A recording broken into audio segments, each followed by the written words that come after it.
Um,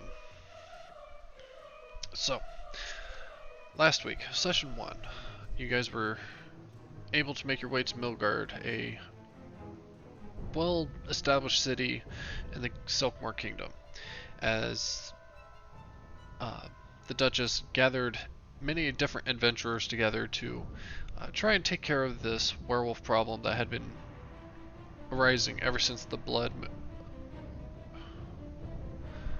I can't remember what it was now. Dang it. The Dark Knights, I think it was. The Bleak Knights. That's what it was.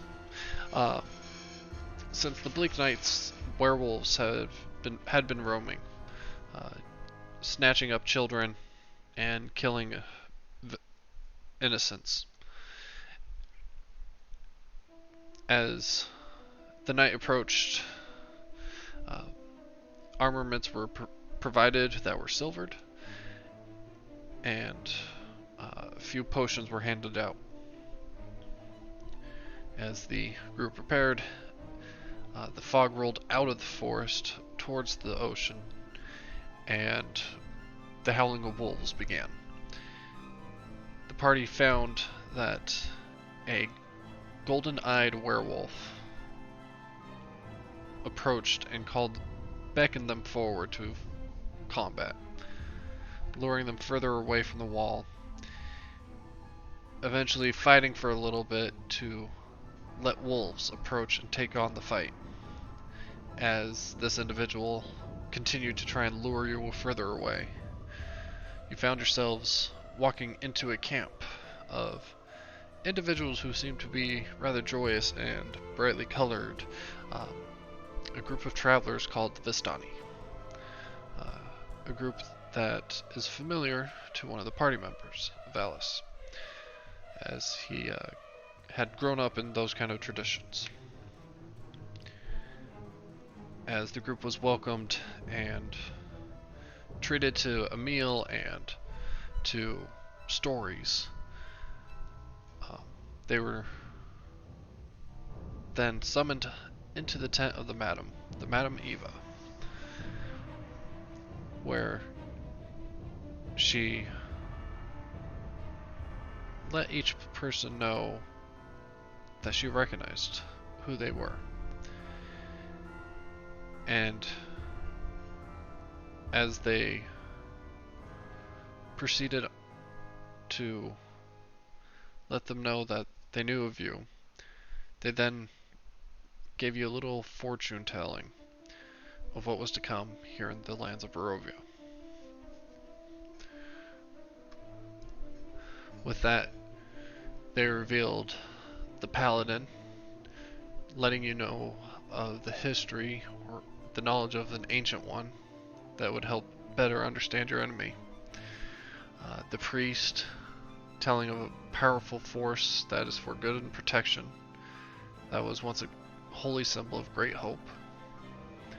The monk, for a card of power and strength, telling of a sword of sunlight to be a weapon of vengeance. And then the marionette was quite interesting, as there was two different options of two who would be willing to help you greatly in the battle against darkness. And then finally, the card that was supposed to help you find that great darkness was hidden beyond the mists and was unable to be veiled.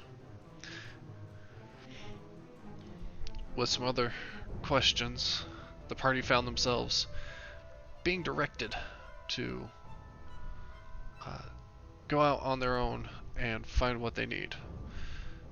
The party inquired about the area and decided to head westwards. They encountered a few oddities as they moved along, but as they made their way up the mountainside, they found themselves approaching a castle that loomed over everything in a dark shadow. Deciding that maybe this wasn't the best course of action, it might be best to turn around, there was a stagecoach blocking the road. To which the party was convinced that they did not want to ride in this stagecoach and did everything they could to get past. Heading back down the mountain and at a fork in the road, taking the other route, you encountered some wolves as you rushed through a gate down the mountainside, and as you got to the bottom of this mountainous hill, dusk was quickly approaching, and you found what looked to be a shelter of an old windmill. And that is where we pick up this week.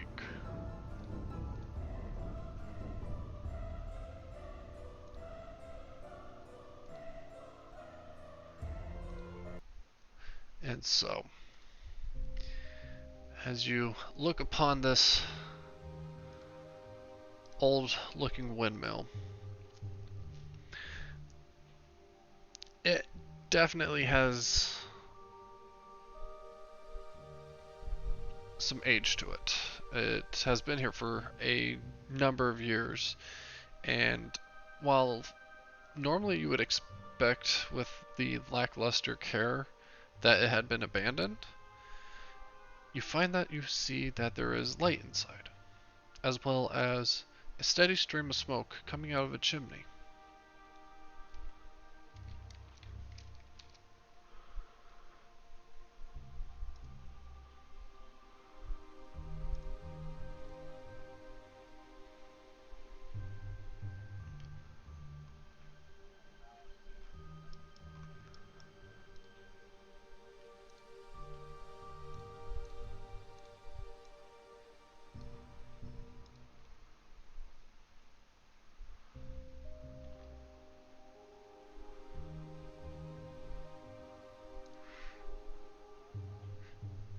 Yes. Yep, it is dusk. It is getting dark. As you guys are kind of in limbo on deciding on where to go, a raven perches itself not too far away on a small fence post.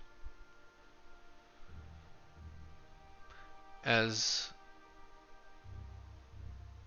it just keeps cawing. Well, not cawing. That's not what ravens do.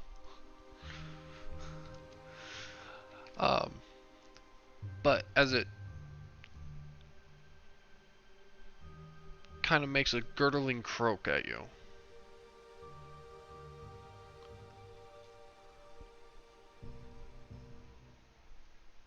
go ahead and make an animal handling check.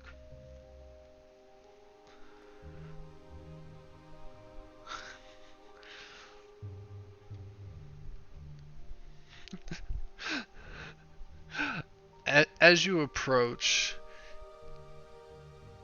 it kind of hops and flutters over to a different post.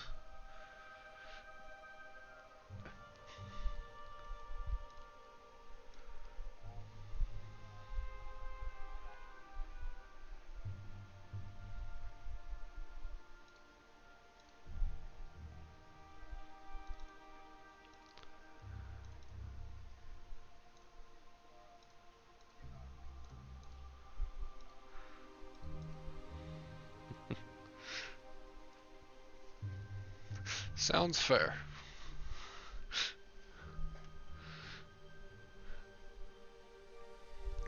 Alright.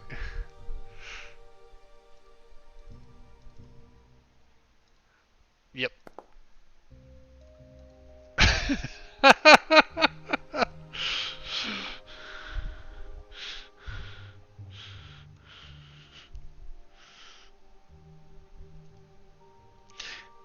This time they hop to another post, seemingly taking you further away from the windmill.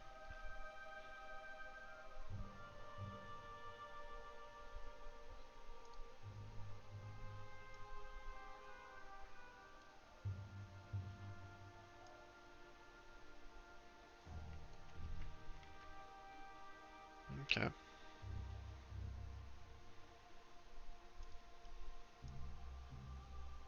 Okay. I'll.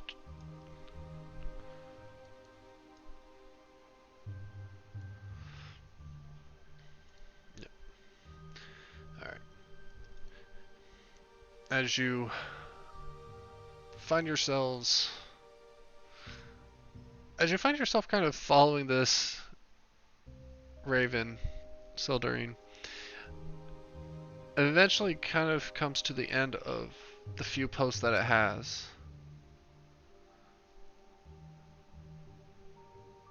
As it keeps croaking at you, it kind of flutters up,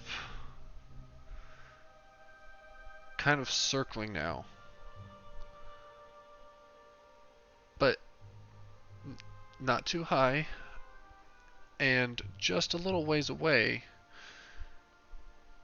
further down the road, almost as if it's trying to guide you.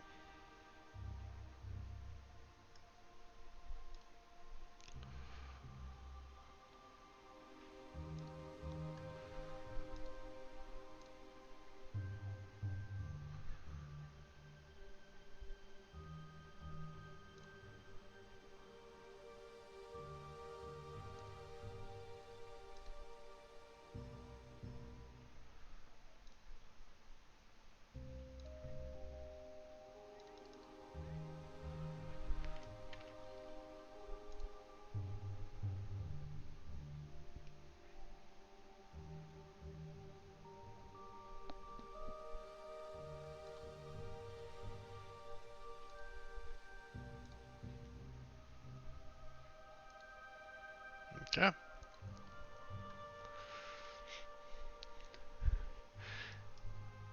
With that, as you begin following the bird, getting further away from this windmill, at a point you begin to lose sight of the windmill, and it begins to get considerably darker as you're quickly approaching the night.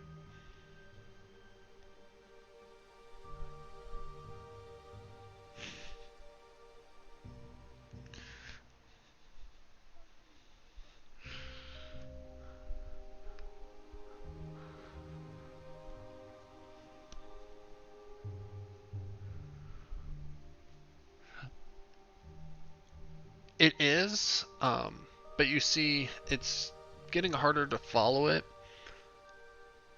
but it is still being quite loud. Yes. Kind of hard to follow a dark bird on a dark sky. Yeah.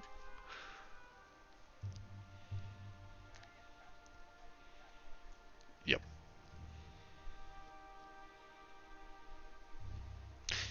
Yeah.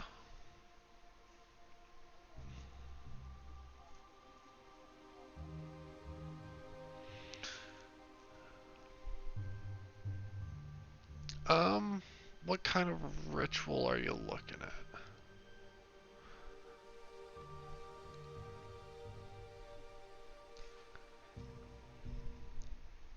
Okay. That's fair. Uh, let's see. Verbal somatic. Yeah, I would say that one would be doable.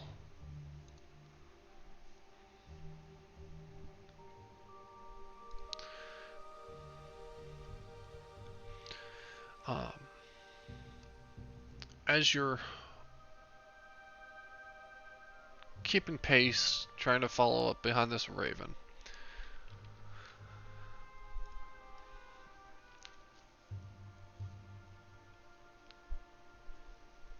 traditionally ravens are pretty mundane, so for it to lead you is a little odd.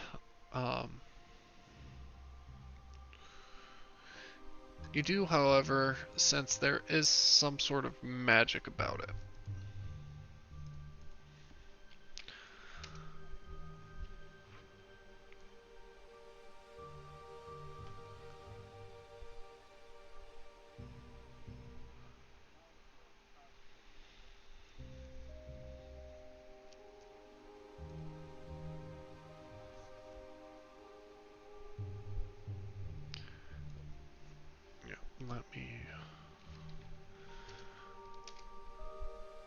That's always the fun part, figuring out what school of magic it is.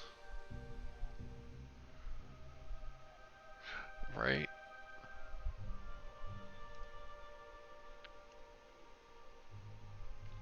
At least evocation's pretty quick to tell. This one seems to have some sort of necromancy.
Alright.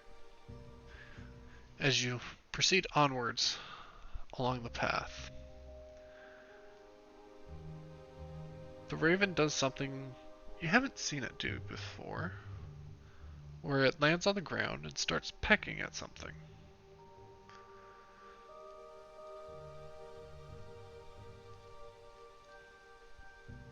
Okay. As you approach, the raven now takes off.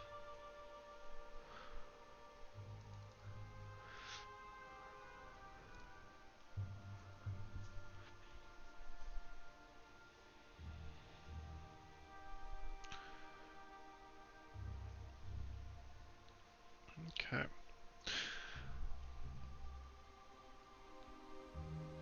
As you start digging around, it doesn't take too long, but you find that there's something on the ground. Would you go ahead and roll a D100 for me?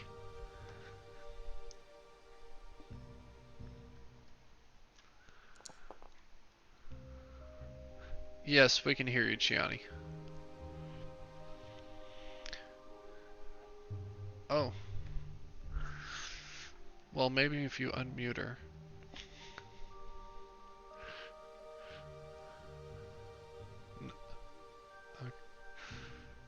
Okay.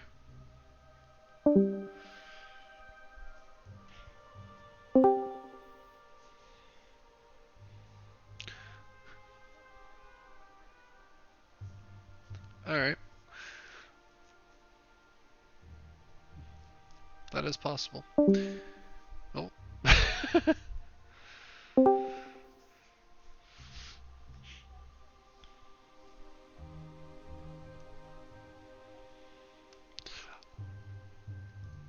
Alright, I hear everybody. Sweet. Yep. Let's go. Alright, as you dig around on the ground, you find that there are nails on the ground. Nails. Nails. My detect magic still up? Do I sense anything in that vicinity? Nope. Nothing magical in the area. It seems that whatever this is mundane. It's just nails. It's literally just the nails. She like palms them around in her hands a little bit. Strange. Why is the bird leading us to that? I don't know exactly. She's gonna kind of stuff them in her pocket, real. I also take his crowbar and try to dig a little bit further, see if there's anything further down there. Okay. Just nails.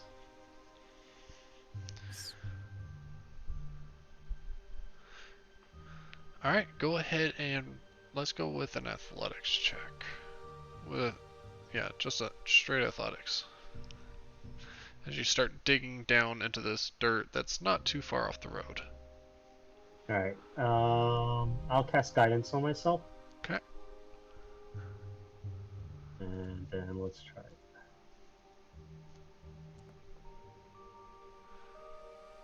Alright, That's not gonna do it. 6 plus 7. Alright. Digging into the dirt, you keep hitting rocks, and it seems that wherever these came from, they must have just been left here. Oh, Well- probably doesn't matter, but crowbar does give advantage to strength checks, but I probably still don't make any progress. Yeah. But, okay. Oh, righty then. Ah, Well, total bust. I suppose I've heard ravens sometimes keep trinkets, but perhaps This is, will come in handy later. Maybe, but Maybe. yes. I don't know. Where I'm from, raven or bird is usually very, very smart. This didn't seem very smart. She looks visibly disappointed. Like she looks visibly disappointed. Shoot. Okay. Well, it is late, and we found nothing. So I say we just keep. She looks sad. She looks sad now. Should we try to make our way back to the windmill, or should we take shelter? We have to take a long rest, right? Because otherwise we get exhausted. Is that how you play it, Yeah. John? Yeah, if you go so long, yeah. Okay. I mean, we know where windmill is. I guess we should go there, unless there's Okay. something further down the line. It's unknown. I'm a bit lost, quite honestly. In the windmill, I think we can make it back to the windmill. I have dark vision for 60 feet. Is there anything within 60 feet of us, or is it just more path? More path and trees. You know what? I'm not really seeing anything. I think we should just head back. Okay. Okay. All right. I She like agree. she sticks her staff in the ground, takes a big breath, and just turns on one heel, putting her gloves back on, and walks. She walks. She kind of looks like she's like if she had a tail, it'd be between her legs right now. She is so upset. Disappointed. Okay. So this is forced march now. Okay. Alright. Turning back, you go back along the path as at a decent pace as you find your way back to the windmill. That wasn't so bad. No, it was bad. It was bad. It was terrible. Yeah, that was. Oh, I need to lay down. I need a minute. Goodbye. I need a minute. She like It's throws gonna her be hands up in okay. the air. I need a minute.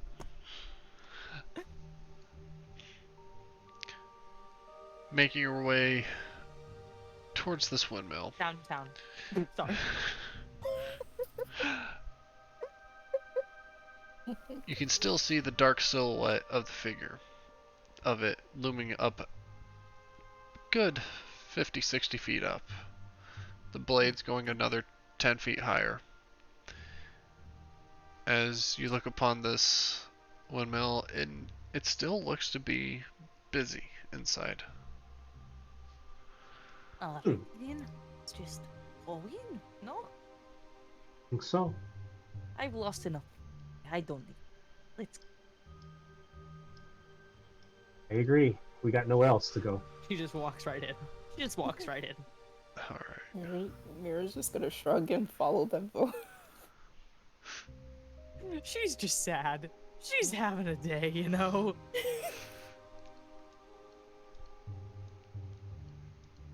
let you guys go ahead and approach and everything. Go from there.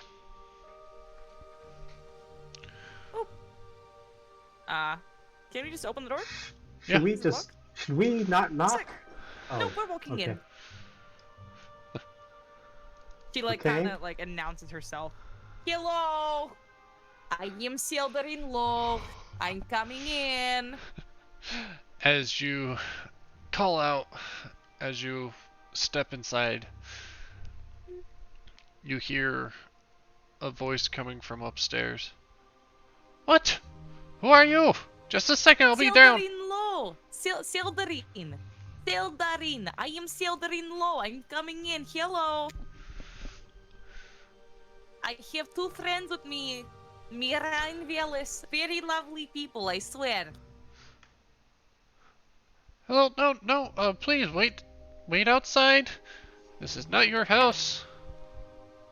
Oh, I okay. apologize. I'll wait. I'll wait. I'm sorry. I Sorry. apologize. Close the door and be like, she's from another place. She doesn't not from here. understand. She doesn't understand your customs, please. Yeah. She genuinely doesn't.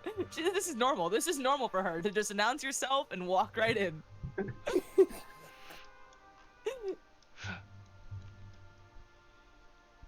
Oh, he looks so sweet. Whoever that is. I missed it. As someone comes up and finally opens the door. Oh. Guests, unusual. Welcome. She waves a gloved hand. Hello. So, did you come for pastries at this hour? Oh, you have pastries? What kind? Meat pies. Meat pies. What kind of meat pies? Go. I would love 3, please. Okay.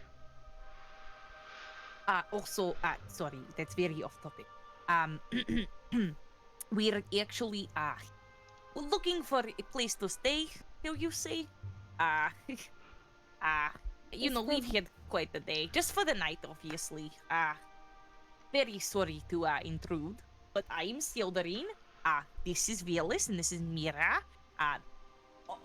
We promise not to, rob you and kill your family in your sleep. Yo. What, is it not normal to promise? Don't look at me like I'm crazy. I'm being very hospitable. You're very unusual. Thank you, I hear that a lot around here.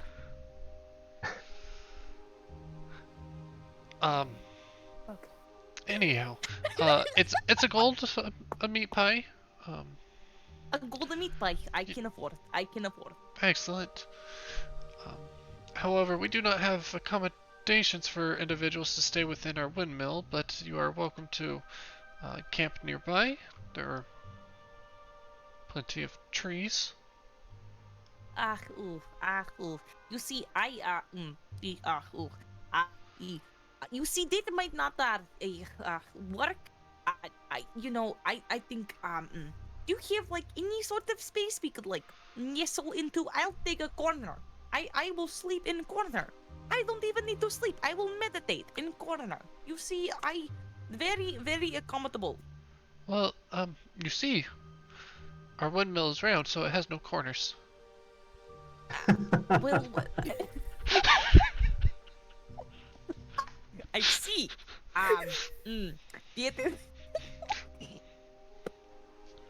That is I see Valis points over to the tree over here, and I see quite a nice tree here, and I do have a tent. We could, I think we'll be all right. You see, I don't do sleeping outside. I don't do. Sorry. Well, there are some nicer trees back behind the house, back over here. Yeah, nicer trees. Yes, I there just, is plenty of leaves. You know, Makes I for may good be kindling. from woods. I may be from woods. I understand. But I also, you know, don't really sleep outside. Or quote unquote sleep. You have like any space, I will buy more meat pie. I will buy 5 more meat pie. I'm sorry, but it's usually just me and my sisters, and Oh, I see. it, Are any of you wishing for a child? what? No, genuine question. Are any of you wishing for a child? Why would we want a kid? It is a genuine question, ma'am. How three That- nothing way out of left field. What do you mean it's out of left field? I'm only asking what I know to ask when I meet a stranger. That is a very unusual question to be asking an elderly lady, and Oh, I'm sorry. she's kind of like in her 50s or so. she's not a young lady. Alice You know, just they're like your gives her a sisters. strange look, like, what are you exactly are you offering? See, and you know, I work with wonderful God. Yodala. Wonderful God. Very, very good with producing children. You know, and if any of your sisters or even yourself are looking for a baby, you know, there are strings or people I could talk to. Oh, definitely no babies. Oh, okay, Oh, no. understood. I apologize.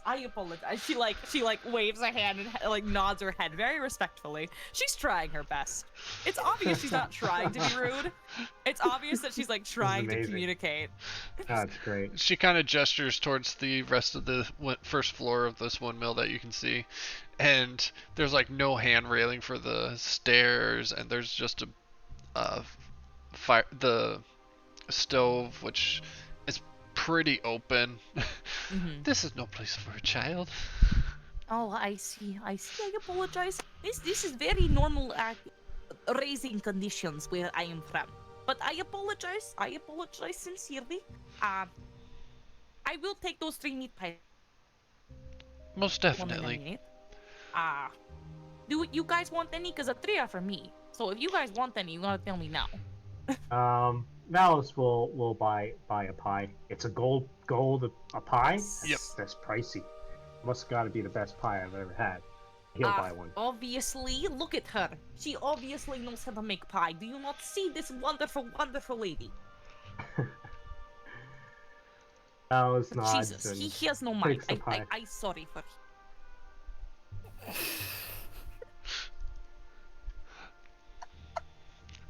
As the woman grabs the 4 meat pies, making sure to grab some fresh ones for you.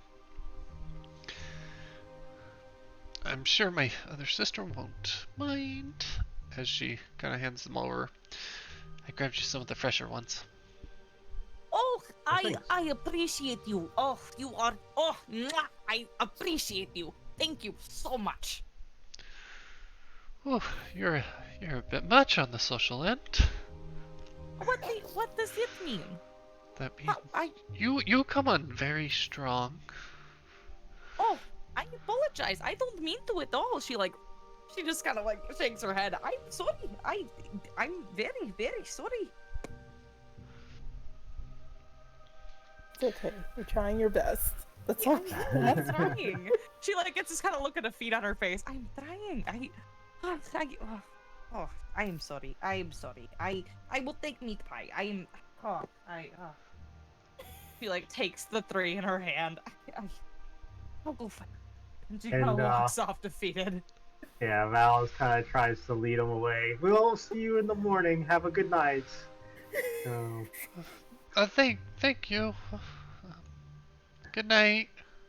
Sorry night. to disturb you. Alright. I'll also try to set up shit, I a can't camp move. somewhere. Okay. They set behind the Shit, I house. can't move. Over Oh, there we here. go. Okay.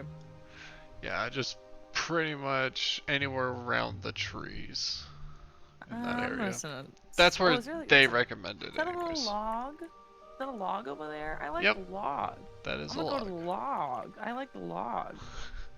Yeah. There's a log! We can sleep by log! Make campfire!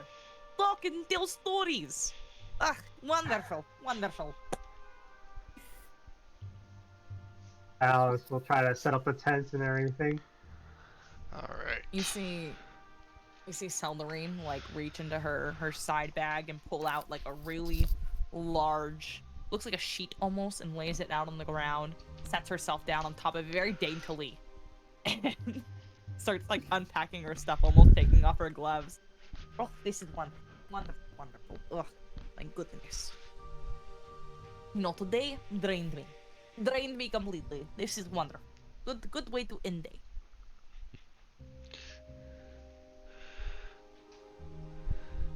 As you guys gather about the camp, we haven't really had a description of Seldarine. Okay. Seldarine is a 5'8" wood elf with really long black hair that kind of comes down to the back of her knees, and it's kind of braided about her. Very loosely frames her face, and you can see that there's a couple of gray streaks throughout her hair. She has long ears with jewelry that adorns every like crevice of them, like long like chains of like just jewels and stuff. She wears very almost, it's not regal, but it's definitely kind of upper class-esque clothing. With this long blue coat, and wears these black laced gloves with gold like trimming around them, and these long black boots with again gold trimming on them. Her skin is this kind of warm beigeish color, and her eyes are this piercing kind of grayish blue. She kind of has like she almost has a resting bitch face, but when she talks to you, it completely changes into this very warm and like welcoming, almost kind of motherly kind of look when she's talking to you. And her accent is very, very thick. Definitely, definitely from somewhere else, but she tries her best. Kind of socially inept when it comes to customs with other people, but again, tries her best. She's just been secluded in her own temple and area for so long. It's kind of hard to communicate with people who aren't from that same kind of culture as her, but she's definitely trying from what you can tell. Nice. If you two, the other two, would like to give her a description of your characters real quickly, Chiani. Okay. Let's see, trying to remember because I still haven't drawn her yet. Mira is a very tall person, 5'10", very close to 5'11", with long, curly white hair, which reaches down to about her waist. And usually she wears it out. It's very rare that you'll see her like put it up in any other style. She also has this deep purple skin with these sort of, they're kind of like freckles, but instead of like, you know, being dark, they're white. So it looks like sort of stars almost. Oh. And her eyes, you can't visibly tell whether she has pupils or not, since they're literally all white. They sort of have like a glowy look to them. I think the Avatar state from The Last Airbender, almost. And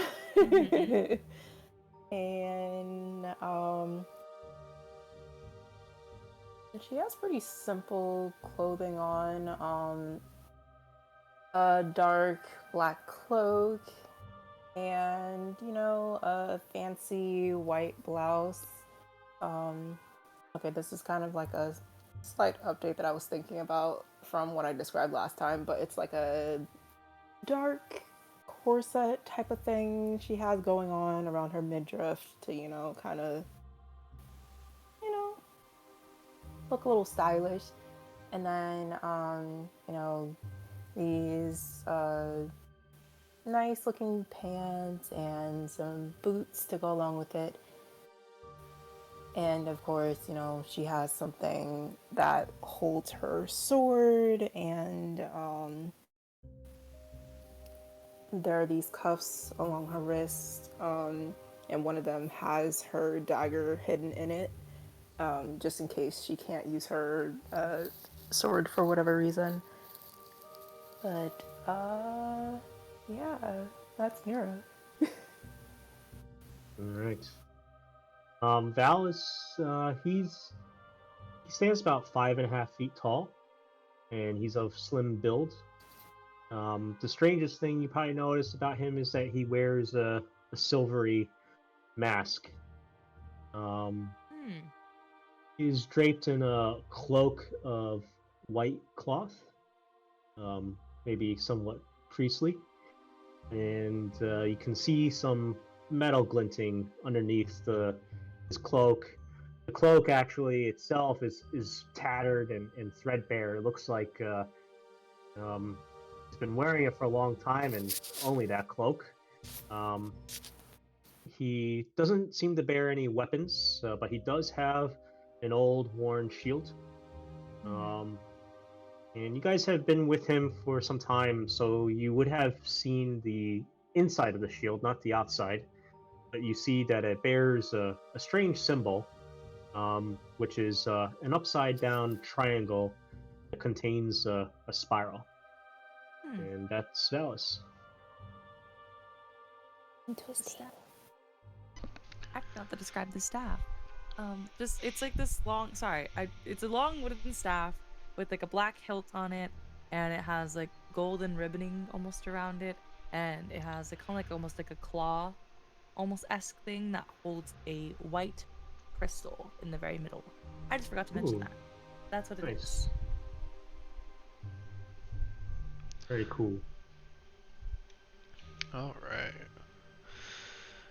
As you guys begin to prepare for the night, are you planning any watches or anything like that? Well, yes, we should take watches. Valis offers to take. Oh. Go for it. It's okay, go ahead. And he'll just take the first watch. I mean, I don't know what watch would have the best light, because he doesn't have dark vision, but he'll use his light spell. Best light, you would probably... The last shift. Yeah, probably last shift, because you got the rising Okay. of the sun. I'll do the last shift then. Seldarine offers to take first shift, first to eat her pies, and second because she does have dark vision for 60 feet. So Nice. she is just having a grand old time. She's like, I'm gonna eat these fucking pies. Come to the Liamshes. Oh, and you have you're an elf, right? Yes. So you actually maybe could take even 2 watches with Oh somebody. yeah, I could, because I meditate. Yeah. Yeah, for 4 hours, I think. Yep. 4 hours. I don't need to sleep. I just meditate for 4 hours.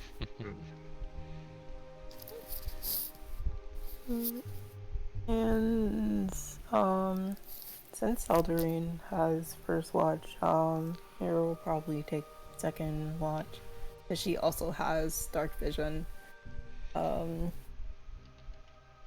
Yeah, I think she can see up to around the same amount that Seldarine can, like, 60 feet. So, yeah, like, second watch. And, yeah. Okay. Nice.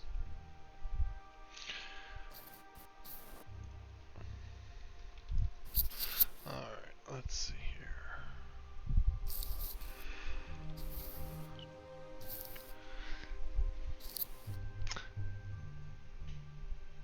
I'm trying to see if I can find what I'm looking for. Nope. Alright. Oh. Let's check. That's that's not gonna have it either. Dang.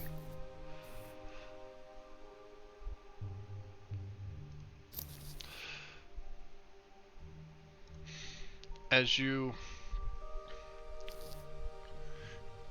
enjoy the smells of the pies that were being baked inside from the chimney, and holding one in your own hands, it looks to be of well made. Yay.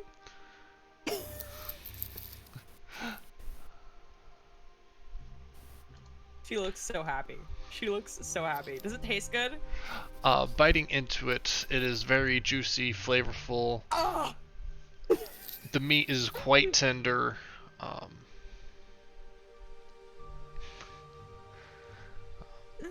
As you bite in, you taste the meat. The few vegetables you can identify are carrots and potatoes, but it is seasoned quite nicely.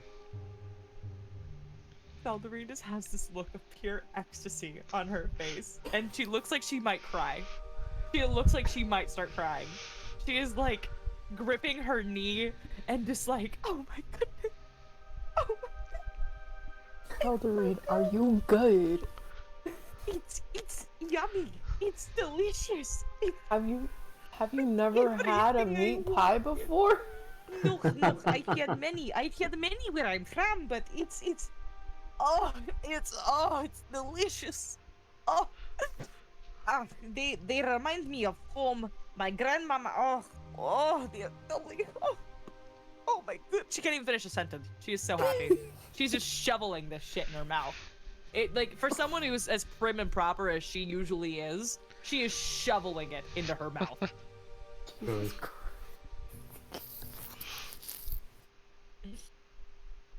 Yeah, Mira's definitely abused. Do you want some? She says to like a full mouth.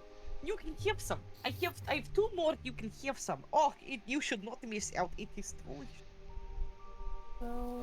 If you insist. Please, have some. She hands her one of the pies. Have some, please. Have some. She's just gonna take one of the pies and obviously thank her, and then she's going to start eating as well. Okay.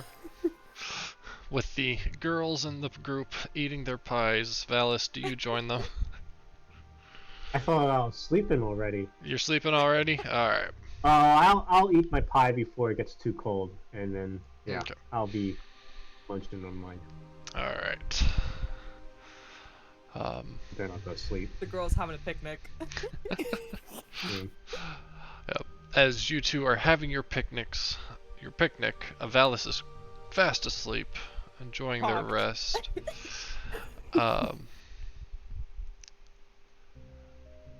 Mira, after a few bites, the weight of the day rests heavy upon you as you quickly fall to sleep as well. Okay. For Felderine, could I go ahead and get a perception check from you as you watch the night, making sure nothing... Ooh, very nice. Looking out and listening, everything seems to be quiet. Peaceful night. The only sounds you really hear is you hear the faint crackling of burning wood from the windmill. Homely. You don't hear any sort of insects or small animals. No birds.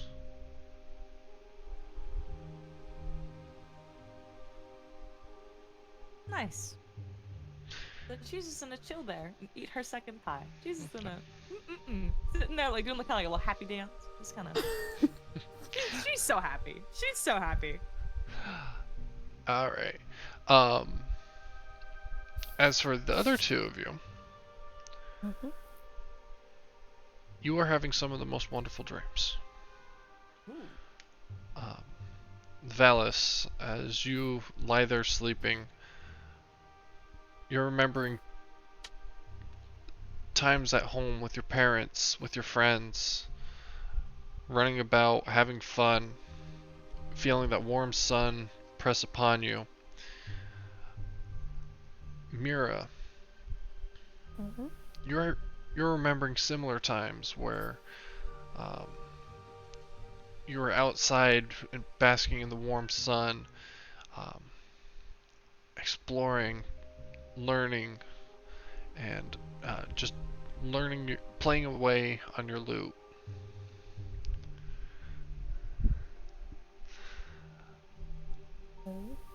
Seldarine, as you go to Hi. wake Mira up for her shift, she doesn't wake. Oh shit. Mira. Mira. Mira. God damn it. Mira, I quit on Yundala. Mira! Can I like aggressively shake her? No matter how hard you shake her, she still sleeps. Can I try Valis? Yeah, you're welcome to try Valis. But the Valis? results end up being the same. Valis, wake up, honey. You just Yeah. scared. Damn it. You know, I know that I act as a mother of this goddamn group, but I'd like some rest myself. Yondala, help me now. I will get no rest. She like puts her head in her hand. All you hear from Valis is like, you know, when you see somebody like they're like eating in their dreams. He's dreaming about the meat pie right now, and his mouth is just like. She's gonna start praying for guidance. Yondala, please help me. Please help me not kill someone. And okay. Protection, insanity for yourself. Thank you. Okay. And she's just gonna sit there, muttering a couple of prayers, and just keep up on watch, I guess. Alright.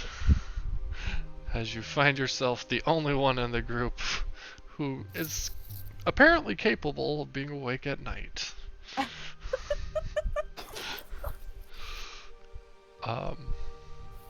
Mira and Valis, you guys are able to get your full long rest. God damn it! Wait, Salarine didn't take a nap? At least for 4 hours? I don't know. No, I stay awake on watch. Oh, Just to make Still sure nothing isn't gonna happens to her meditate. friends. okay. But even in a meditative state, I don't think I'm like exactly conscious. Yeah. Yep, not fully aware of your surroundings. So Yeah. Oh no. I'll take that long rest, I guess. um,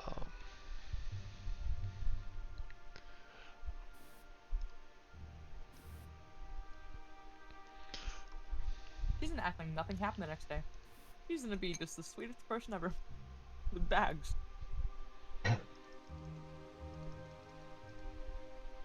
as the sun begins to rise, Valis and Mira both begin to stir and wake. Ah, good morning, sleepyheads. Count the best. You see Valis is stretched and yawn. Ah, that was the deepest sleep I've had in some time now. Yeah. Such great dreams. I don't think I slept that good since I left home. Oh, cool. As you say, cool. Chill beans. And the bags under her eyes are just deep. She already has wrinkles in her face. She's a bit of an older lady, but for an elf at least, she's like 127, I believe. So you know she's not too old for elf, but you know she's a little bit. She's like in human years she'd be like a mom. Like she's like a maternal figure. So you know she has a couple of wrinkles, but it's very obvious. It's very obvious that she got like no rest whatsoever. I'm glad you guys slept so well. So, Yeah. wait, it occurs to Valis. No one woke me for my shift. I What tried. happened? Oh, I tried. I tried. Did you try to wake me up too? Oh, I did. I shook you and I shook you and I yelled and I prayed a little bit even and I maybe cried, but to no avail. to no avail. So, um, here we are. Good morning.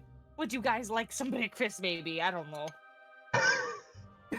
Now I feel like perhaps you should get some rest, but do you need some more meat pies? You can check on the windmill again. If you're offering, I will take one. Yes, I think I owe you a meat pie. Thank you for taking my shift. You're welcome. I don't know what I can give you in return, but I promise you I will figure it out. I appreciate it. And she's already cleaned up the entire camp. By the time you woken up, the entire camp is cleaned up. She took care of everything. Nice. By the time you see her No. again, she's put her gloves back on. She has her staff in her hand. She is back to being who she is. Now we'll rap on the door. Knock, knock, knock, knock. This time, a different woman opens the door. This one seeming a little bit older. Yes, what can I do for you? Oh, you must be the younger sister. Do you happen to have any more meat pies and perhaps a strong black tea? Very strong. Very, very strong. Okay. Yes, I've got a few more meat pies. Normally we take them to town, so unusual to have customers come to us. But it works. How many I'll would you present- like? How about 3 of them?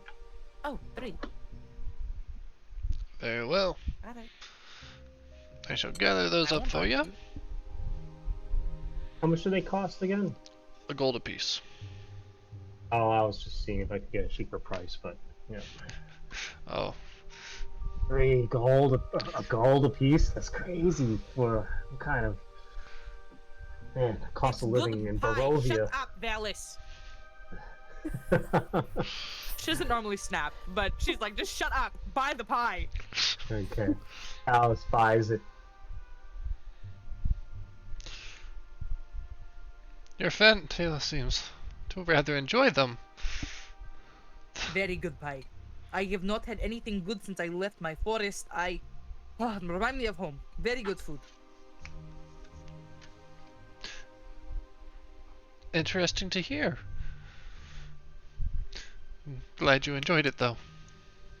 Very much so. I had two last night.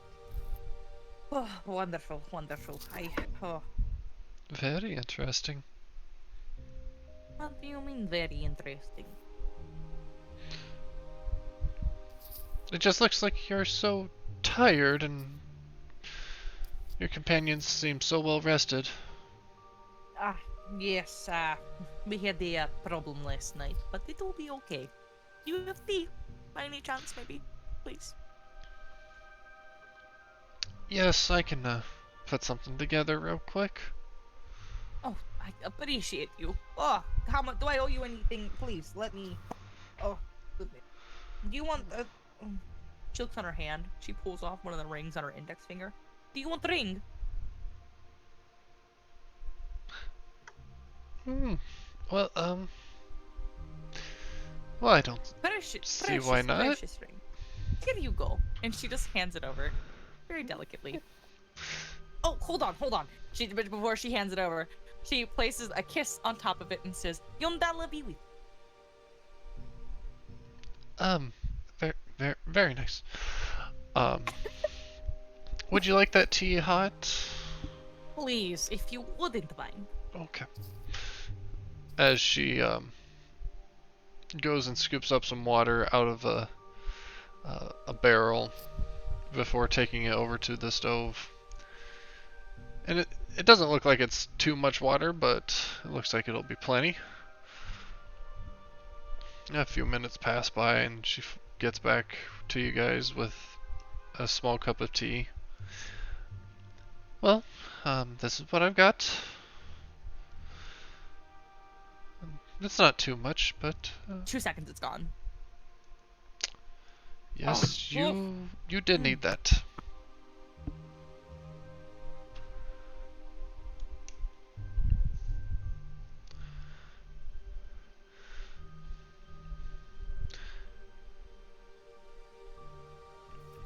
So, Yes.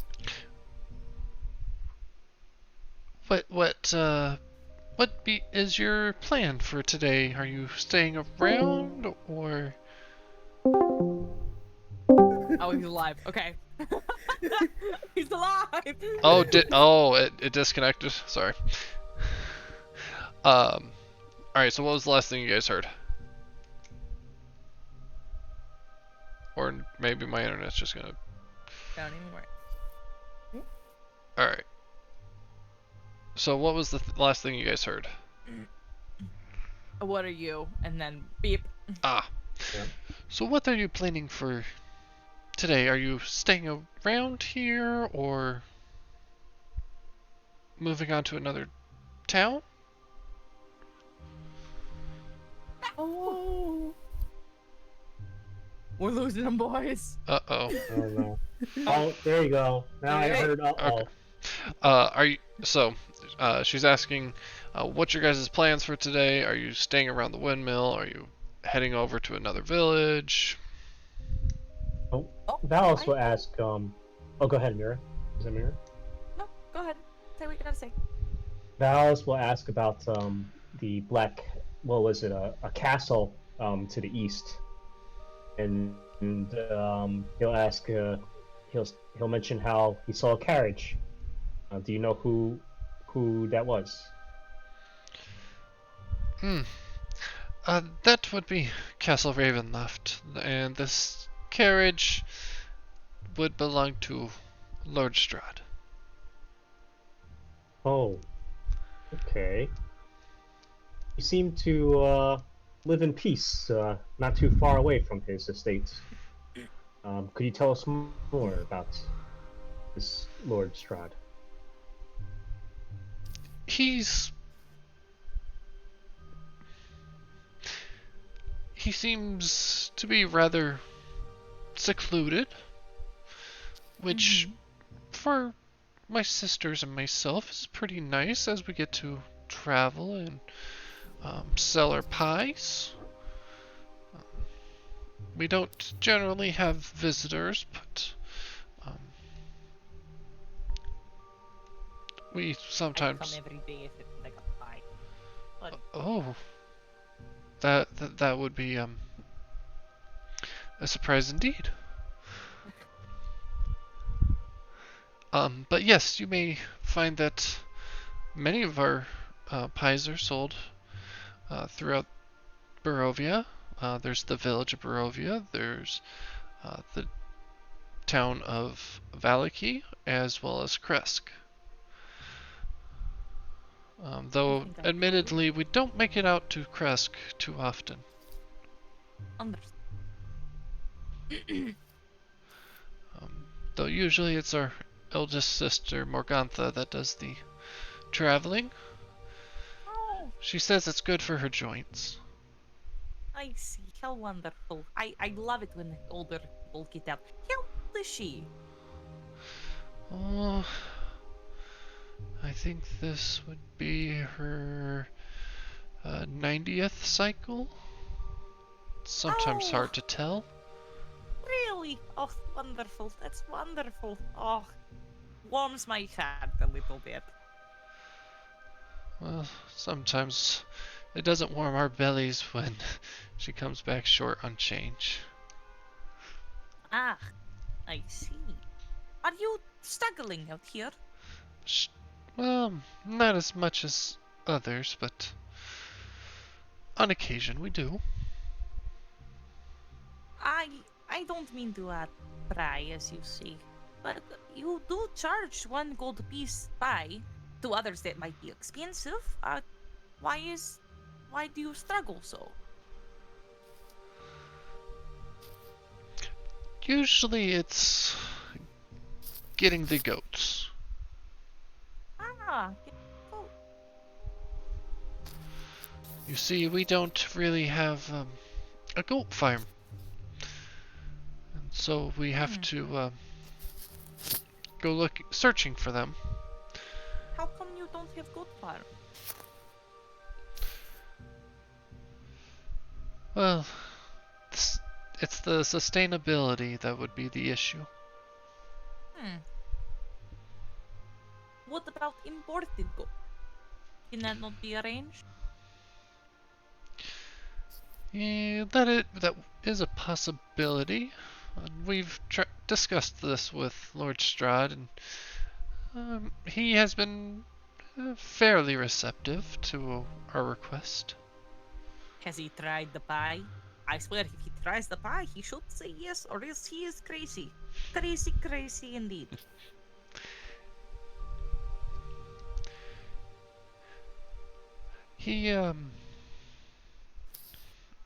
He's offered to assist us in whatever means possible. And occasionally he's able to help provide. Oh, well, that's good. That's very good. Well, like, business is prosperous. For You those... obviously work very hard. Well, thank you.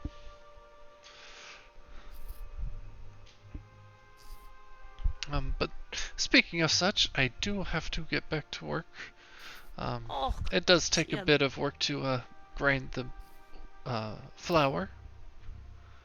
Of course, I understand. Just like my mama. Oh, wonderful, wonderful. Okay. You have a wonderful day, then. You beautiful, beautiful lady. Mwah! Oh, wonderful. As she kind of doesn't seem to be usual to such comments. Kind of gives an awkward smile, and you can see the teeth aren't necessarily great. Thank you. Of course. You keep that ring now. Yondala will be with you. You take care now. We will get going. Thank you. Hold on a second. I'll let her go, but during that time when she was talking about goats, does she look, she seemed to hesitate when she said that. Do I suspect something amiss there? Go ahead and roll an insight check. I'm just making conversation. I'm just chatting her up. Chatty Cathy.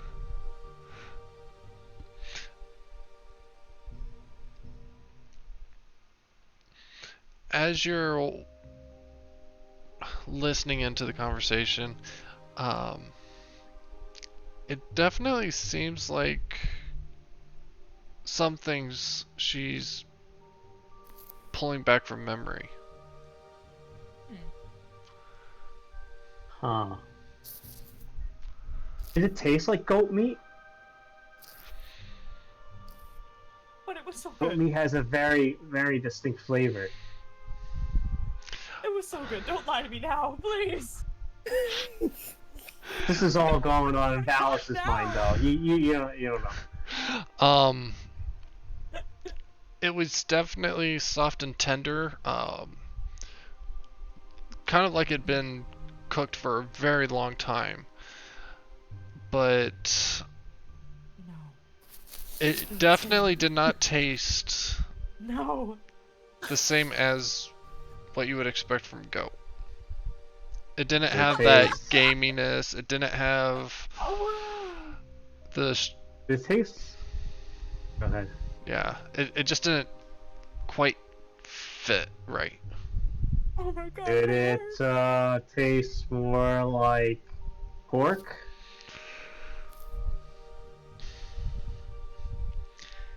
It did have more of that stringiness of pork than it did of goat. I've been bamboozled. Alice would just think, I mean, that doesn't tell him anything just yet. He just is suspicious. I mean, he's not wondering the worst of it, but yeah, he's just suspicious of what she said. But he doesn't, seeing as how the other two enjoyed the pies so much, he won't.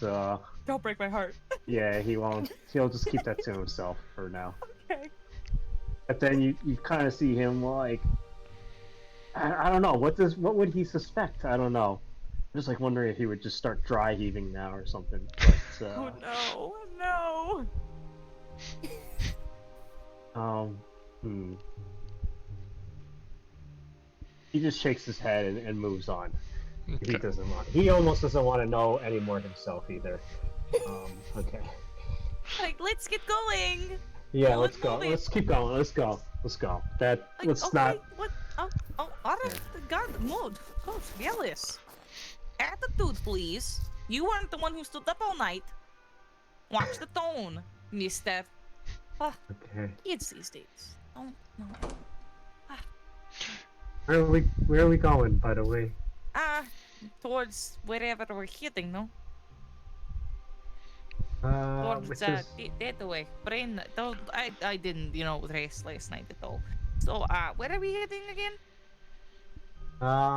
Well, I'm not sure if we really want to go to that castle.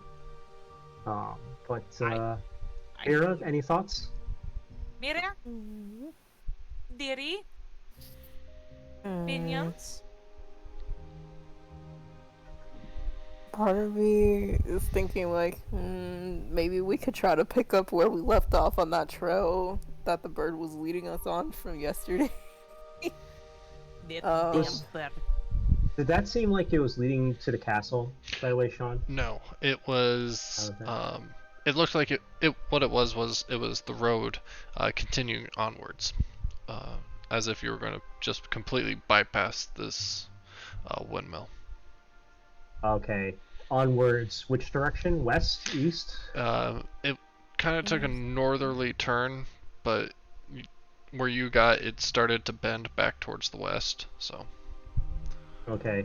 Well, the one thing Ballast remembers is that to the west there was a path more fulfilling, and that we would find an introduction and individuals interested in us, and a town of Valky. Oh, can I knock on the door? Would I know how to get there, or would I know how to get there, or no? To Valaki? Yeah. No, Um, obviously not. yeah, not off the top of your head. Don't disturb her. She's very busy. Well, that could save us a lot of trouble if we know the way. No. Go ahead and ask, I guess. What a woman. Very busy. They're trying to make a living. I'll also, before I knock on the door again, I'll try to do a ritual of detect magic again, Okay. and then I'll knock. All right.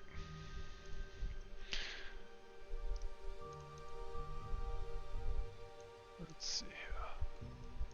As you knock, the other sister now opens the door. You can see some sweat has built up as the windmills are or the blade of the windmills is turning. I'm so sorry to trouble you again. Hello. Just a very quick question. Do you know the way to Valaki? Yes, continue on the road. Right now it's kind of a northerly direction. Just stick to the road. Okay. My thanks. Anything that we should watch out for on the way? Well, there's the lake. That could be dangerous if you don't know how to swim.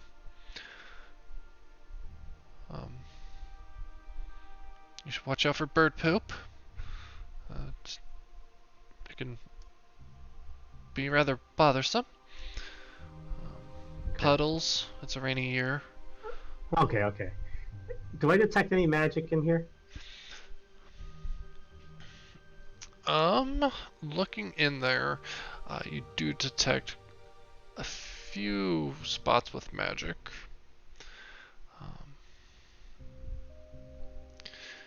And so, as you're looking about, let's see here.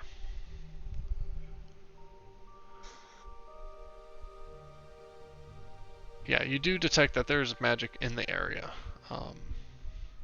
It is around this individual as well as the pot that had the water that was used for. And can I use can I concentrate on that and try to determine the school?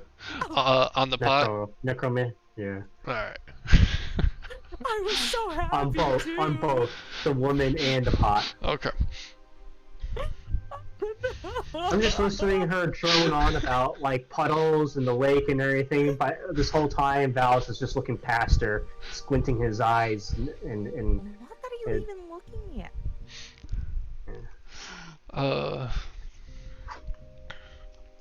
Let's see here. I am trying to figure.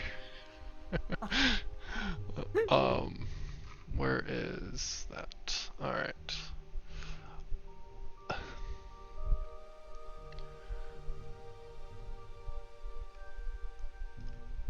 As you're. Oh, of course, it doesn't give me the full description there. Alright.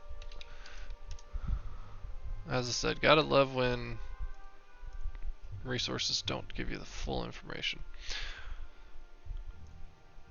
Alright, that'll give me what I need for that. The woman, as you look at her, you see there is a cacophony of magic about her, almost as if she has a magical inclination. Okay. The pot that Celarine got her tea made up from. Oh no. Yep. Am I fucked? Am I fucked? I'm fucked. I'm gonna She's die. immune to charm and sleep, by I the know. way. Yep. Yeah. You find that there seems to be some sort of conjuration magic about it. Ah! That's not too bad. It's not Okay. terrible. Yeah. Okay. Well, thank you for the directions, and we'll be on our way. Sorry to trouble you again. Bye-bye. Good luck with the pies. See you soon. Maybe. I don't know. I wish I do. Have a lovely day. Mwah. Gangala be with you. And she leaves. No, no babies. I promise no babies. I don't promise no babies. I don't know. God, read. I can't make promises for my god. Yondola give baby who she want to give baby to. Alright. As you guys again proceed out onward onto the road, venturing forward into this land that you're coming to know as Barovia. And actually, I'm going to say we're at a good spot. Let's go ahead and take our 5-minute break, use the restroom or whatever if you need. I'll be back 5 till the next hour. Yeah. Glad I'm not dying.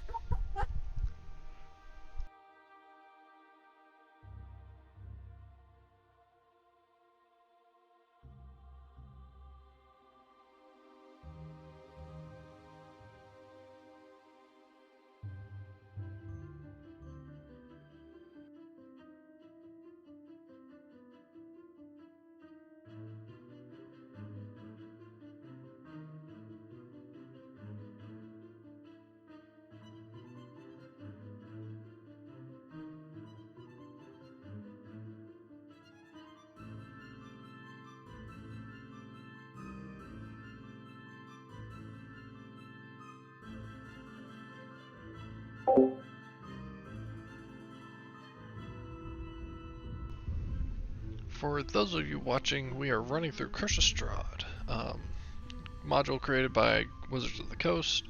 We are using maps created by the artist DM Andy through his Patreon. We are also going to be using the music from Ivan Dutch and their playlist. Right now we are listening to the track Wasted Blood Combat. We've also been using another one out of the which one was this? The Dark Fantasy? Yep, Dark Fantasy. We're using Alchemy Lab. Our players are Chiani, who plays Mira, the Bard. We have Jaden, who is playing Seldoine, the Wood Elf Cleric Ranger. And then we have Felix playing Valis, the Cleric.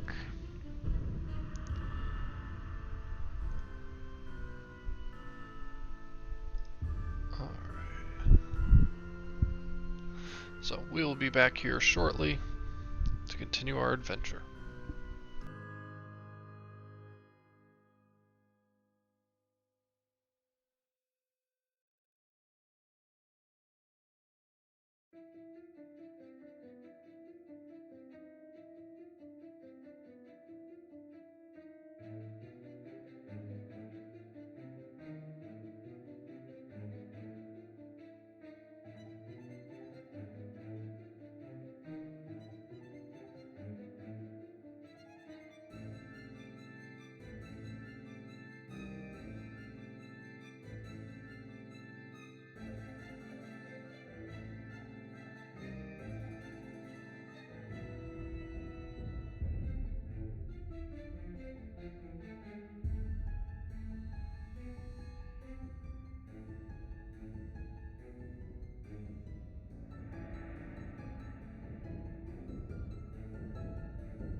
Alright, so with the meat pies that you ate, the 6, 10, and 1 are the temporary hit points you get. Oh! Oh, Nice. I got 10 Alright. temporary hit points. Maybe you weren't so bad. That's. Maybe. I mean, hey.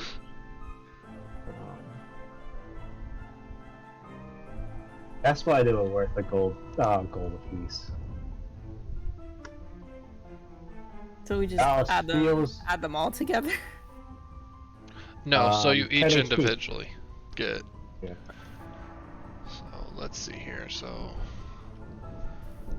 By the way, the long rest button wasn't working, so I just had to manually up everything, which is fine. But Okay, just good to FYI. know. Let's see here. Of course, Seldarine didn't have to worry about that. Right. Uh-huh. Let me go ahead and. Well, Seldarine wouldn't be too badly affected by this. Let's see if this works. Nope, it's only prompting. Oh, well, it just does it for the party. Did a prompt pop up for you guys? No. It did. I mean, I saw something in the chat, which. I don't know why it said took long rest though. Okay. Yeah. I mean, I didn't use anything, so it doesn't matter. But... Yep, exactly. That's why I wasn't too Wait. worried about it. Sorry, you said 10 temporary hit points, or what we rolled temporary? What hit you For me. rolled. Yep, what you What you rolled. rolled. Okay, gotcha. So. Alright. I'm exhausted, but I got 10 temporary hit points. Yeah. So who's the real winner here, guys? Yeah. It's Oh, still you and guys. You guys have to we're using the new Yes. exhaustion rules, right? Yep, so Okay. it's a -1 to d20 rolls. It's not too bad. Yuck. So you're it's- Terrible. Yeah, it stacks as it grows. And we're only going to. Once you hit 5, you're done. The character's dead He's from passed out. exhaustion. Oh, you're Okay. dead from exhaustion. Yep. Yeah, So. you're a ways from that. Yeah, it takes quite a bit to get to 5. I had one player get to 3 before, but that's it.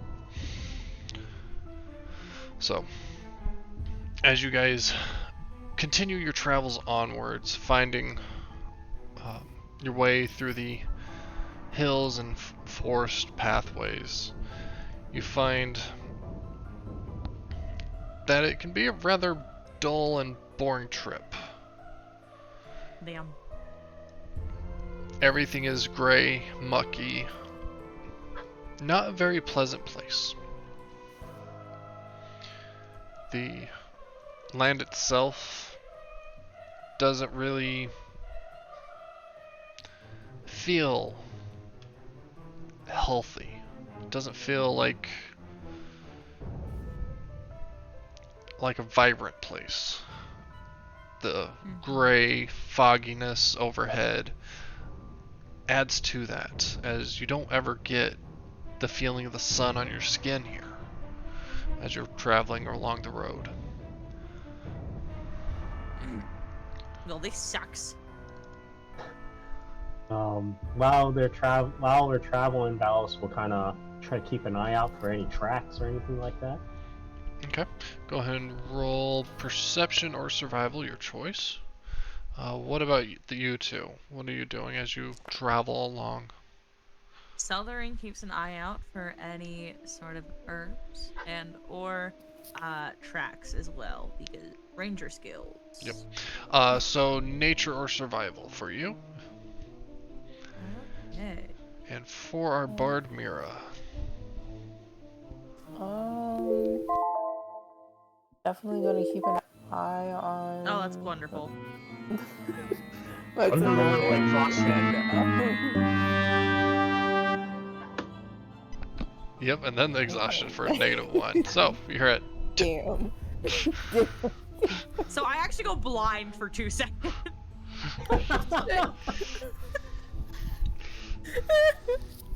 I love how the game went. Where? Right. That was funny. But, I kind of yeah, haha. sorry.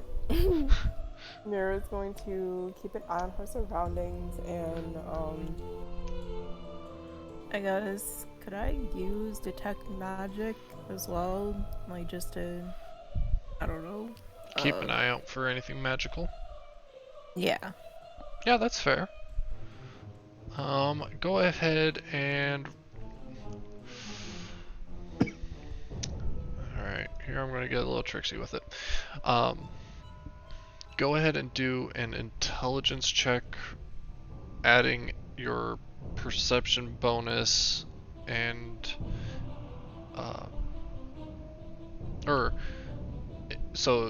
do an intelligence check, and if you're proficient with perception, include your proficiency bonus.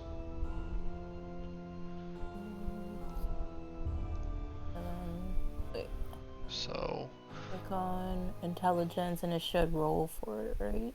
Yes, but go ahead and add your proficiency, so +2 to the roll. Okay. Intelligence.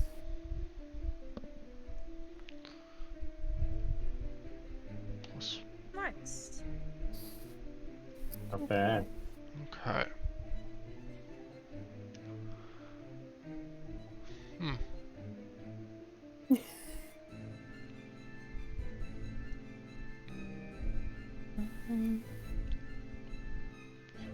And then wait, do I like add something else to it as well, or?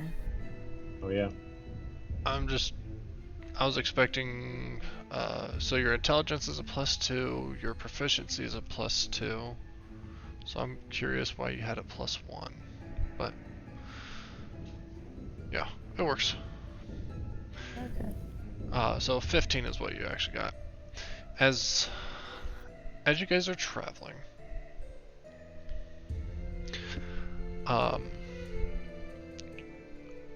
Valis, you would see for the most part signs of creatures traveling, moving about. Nothing too unusual.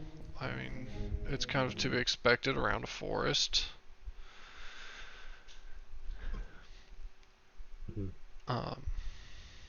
There are some unusual marks that you do stumble upon as you move through. If you would like to make some sort of check to see if you recognize what type of creature it is, I'm open to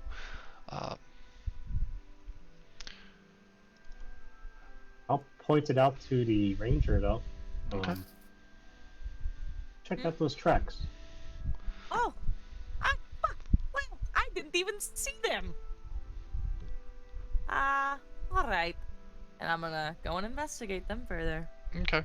I would say you can either do investigation, nature. Yeah, either one of those. Let's do.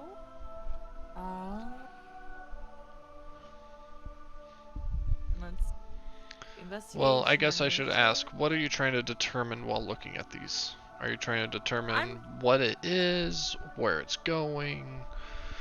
I'm trying to figure out what it is first. Okay, let's go with nature then. Alright. 8. Looking at this, it doesn't seem to be something you're too familiar with. Can I try and figure out where it's going then? Yep, you can either do investigation or survival on that. Okay. God damn. 7. I'm just so tired, y'all. Man, right now, my brain is not working correctly. Just get it out of your system. That's alright. It's a good thing that Valis has a good enough idea as he sees that it crosses past the road and dips into the forest. Thank God. Must be a chicken then. Okay? You're so fucking funny. I don't want to hit you over the head right now with my staff. Alright. Well, any magic, He's like, what the hell? Mira? Looking ahead, Mira, you do detect some magic. Some sort of creature must be up ahead. A few creatures, actually, as you look. I am sensing a couple of magical presences Oh. up ahead. I'm not quite sure if they are hostile or not, so still be on your guard. No, I'm sure it's fine. Let's just go. Obviously. Alright. Well, we'll also listen to Celerine and move ahead. Alright. The bitch took me seriously. Alright, let's go.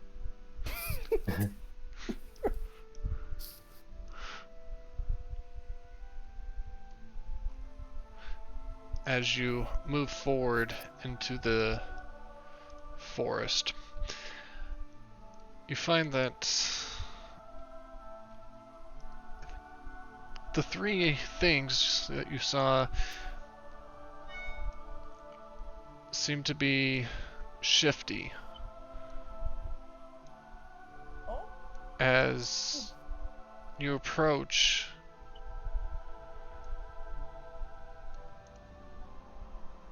they then step out to being more visible.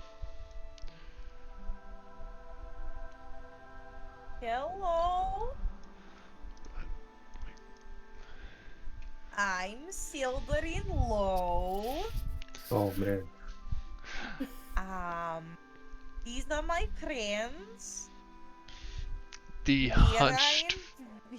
the hunched figures kind of waddling forward through the mist, their gaunt bodies just covered in needles. You know what? You look so friendly and nice. Oh, yes, yes. Yondala says we should leave though.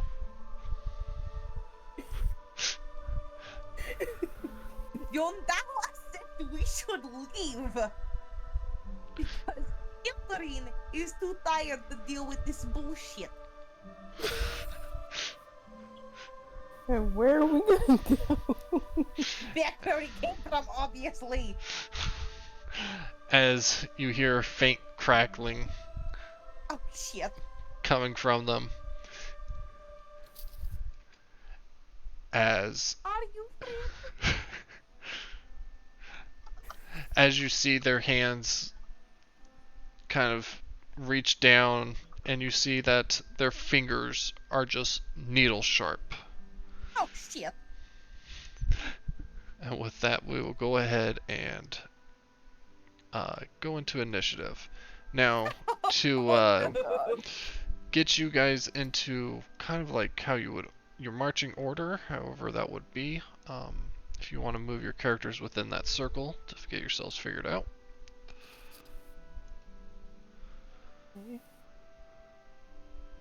Oh, you going up in front? Okay. I'll go here. Then fuck it. I'll go here then. We ball.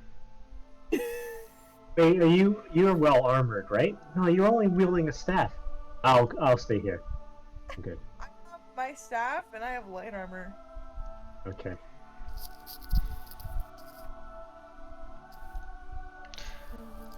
All right. At least from what you can see, like in her hand is her staff. Mhm. With that, let's go ahead and get this popped out. There we go.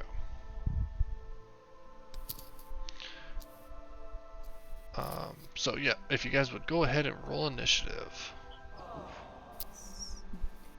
Where is it? Where is it? Where?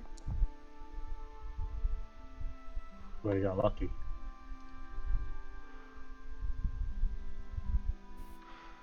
All right. Yay! Ooh. These guys look hostile. No, They really? they do look hostile. Ah, shit. No, I'm seeing them label the thing as hostile. That's So, alright. with that, we'll jump into combat with Valis first. Okay. Fucking I hate going first because I don't know what to do right now. But let's do spiritual weapon first. That's always a good move, I think. always good. Yeah. Hmm. I'll cast that. And I'm gonna whack this guy that's closest to us. Alright. I do have a spiritual weapon for you. I'm just going to set it so its turn is right after yours. That way you can move and use its attacks and everything. Oh, okay, cool. That way, Uh, subsequent turns. So, alright, yep, Okay. that 10 will miss. But with my action, I'm just going to. I'll move up over here and use my action to dodge for now. Okay, sounds good. And this one, they are going to. They don't have a need to approach just yet, so they're going to go ahead and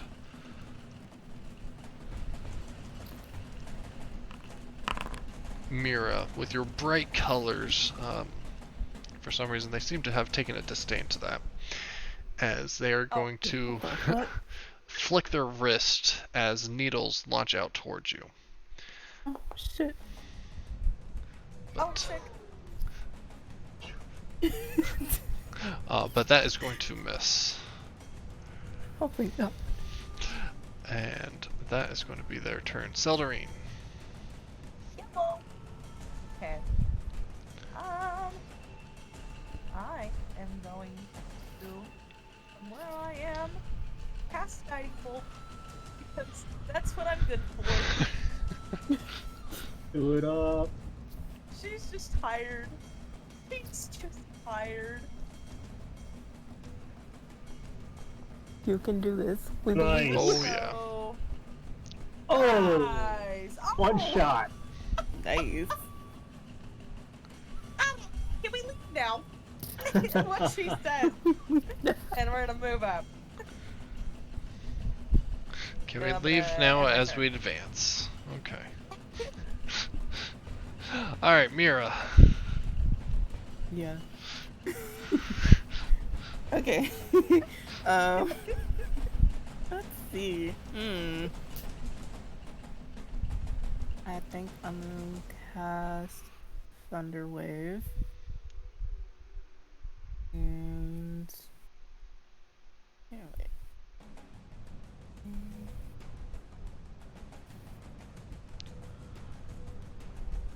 Wait. I was trying to do it. It's not letting me. Thunder Wave, I do believe you have to be a certain distance. Yeah. Yeah, it's a 15-foot cube, originating from you. Yeah, okay. I just scooch up over here, I guess. Well, actually, that works, but over Yeah. here it also works too. Yeah, where Right you're around at, here. yeah. Right there works as well. Okay. So you would be able to place the template from right here, and it would get what you're looking for. Let me see. Oh, you Yes. should have your spell slots back, because you took a long rest. There you go. Cool.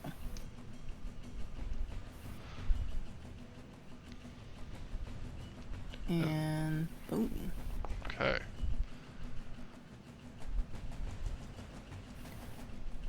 As they both take some damage, one of them seemingly to take less than the other. Damn it.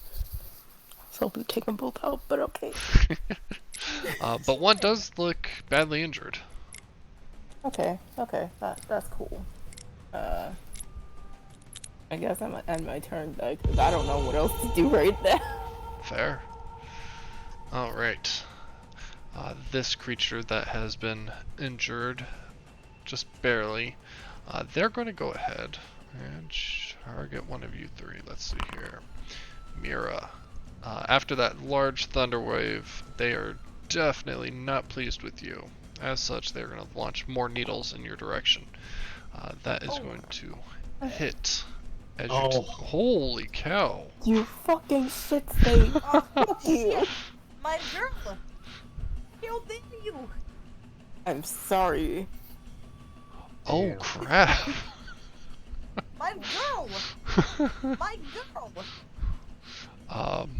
Okay, that's unusual. But then this thing is going to scurry back into the bushes. Oh hell no! Come back here. Yo, Motherfucker. I'm gonna hit and run. Like, come on, bro. This one is also. Let's see who they're going to target. They're going to go after Valis. They saw the dagger you summoned. They're going to move. And as they move, they're going to. Didn't notice how I one-shot. I know, right? They're going to flick more needles out towards you, Valis. Disadvantage. Right. I was dodging. Oh, you're right. Well, either way, it misses. Didn't miss. Okay. And they're going to keep moving. And he moves fast. Yeah. And that'll bring us back around to Valis. Thank you for Okay, reminding I me can- about your dodge. Yeah, no problem. So, there's the other guy. Okay. Well, first I'm going to move the spiritual weapon over, because I don't want to do this bonus action at the end always. So, Yeah, that's fair. and I will hit him with the spiritual weapon first. Let's try that out. Yep. So you should be able to click on the actor token that's right below you. It'll pull up. Oh, did I set I it got up? it. Oh, I did not set it up. Dang. Okay. I need to finish setting it up then. Nice. Oh, nice. There we go. He's dead, and then I'll target the other guy, and I'll cast a Thorn Whip on him, try to pull him closer to me. Alright. Ooh, alright. I think that is... Let's pull him 10 feet closer to me. Alright. Pull him in a little bit. Alright. And that Yep. is my turn. And that is the spiritual weapon's turn. Alright, Seldorine. Eldarine forgets we're in battle and looks at Mira is like, oh my goodness, are you okay? And I'm going to cast Cure Wounds. You're so nice to me. Oh love, feel better. Oh my goodness. Take care of one another, please. And I'm also going to move up. Okay. Looks like you're in a measurement tool, so.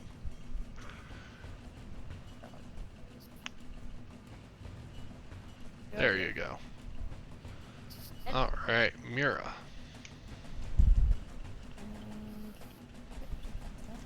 Move. Heal him, Mira. Heal him. Should know that it's your turn. There you go, that's the right tool. Cool. There we go. Alright, Murder listen here, the you bitch. porcupine head ass bitch. Heal that bitch. I wanna use Vicious Mockery and Oh, you had yourself targeted. damn! No! Wait! Don't fucking Percent. Please. Alright, so wisdom Wait, saving I can throw. fix it. No worries. That is going to be a fail, so they will take the Nice. full 4 points of damage. Yes. Good job, Mira. Oh, I'm so proud of you. I tried. I tried. As you viciously mock this thing into its own death. Nice. Proud of you. Alright then. Can I go and search the corpse? Yeah? I'm gonna search it. Okay.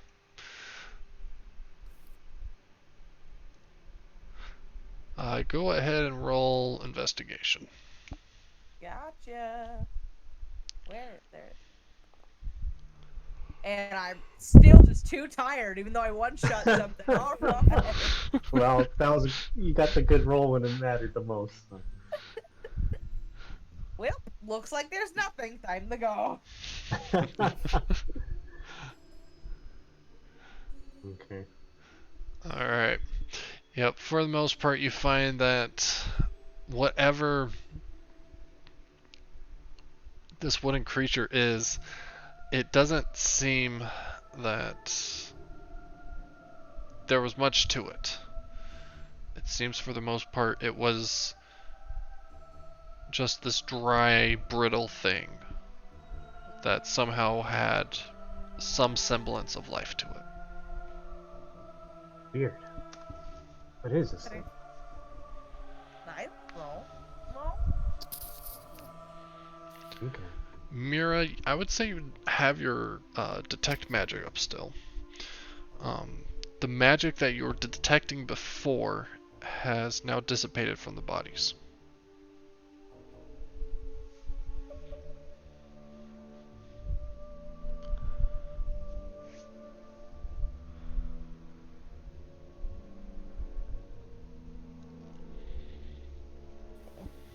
Okay. Ah, interesting. Do we just keep pushing forward, or? I think so. Let's continue. Alrighty then, I have no objections to that. Let's go. And she just keeps walking. She is so fucking over it. Away we go. Let's go. Oh, what is this fucking thing? Hold on. Don't read too much into the map. Okay, okay. My I bad. will say that. Okay. Then I'll just keep moving. Yep. Oh shit. Did it actually look like they were what? trying to... Oh my God. When they were trying to run away from us, did it look like they were trying to go to the northwest instead? I would say go ahead and do an insight check at this point. Okay.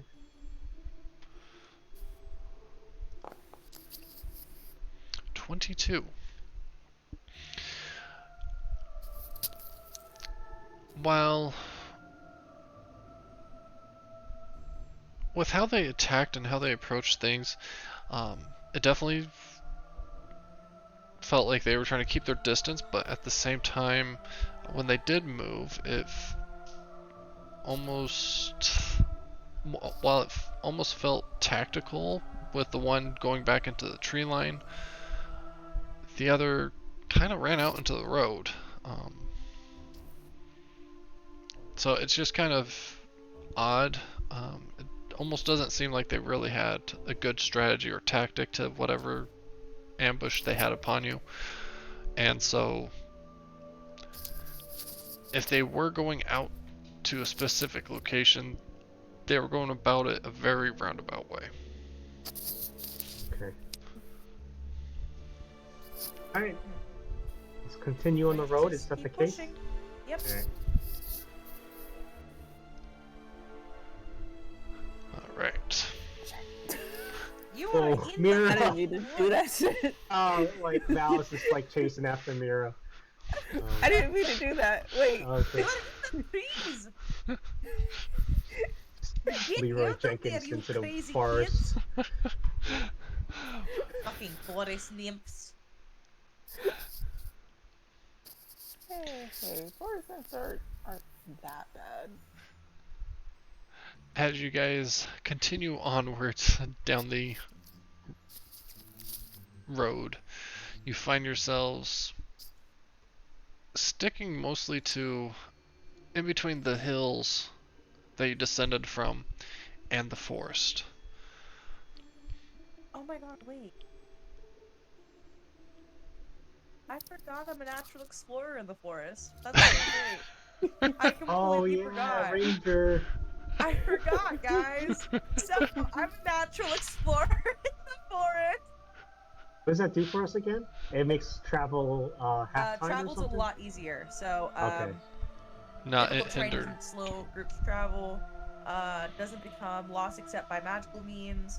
Even when you're engaged in other activity while traveling, such as foraging, navigating, or tracking, you remain alert to danger. If you're traveling alone, you can move stealthily at a normal pace. When you forage, you find twice as much food as you normally would. And while tracking other creatures, you can also learn exact number, their sizes, and how long ago they passed it. Excellent. Interesting. Assuming you don't roll crap. Yeah. Yeah. Yeah. So, sweet. Good to know.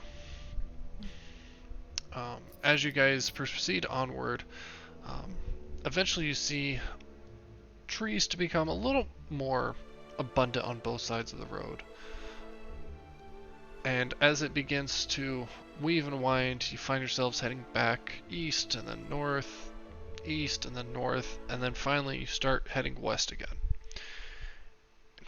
After a little bit, not too long after traveling west, maybe half to 3/4 of a mile, you find yourselves with a view, an unexpected view, as you look out and nestled here in the misty forest is a large lake. The water is perfectly still and dark. Oh.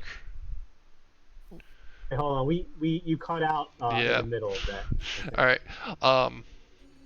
As you get through the forest, nestled through the mists, you see there is a large lake. The water is perfectly still and dark, reflecting the black clouds overhead, almost like a monstrous mirror. Monstrous is a strange adjective to use. Alright. Can I stick bottom staff? Yeah. Did you say? Sorry, Jaden? Yeah, you kind of cut out.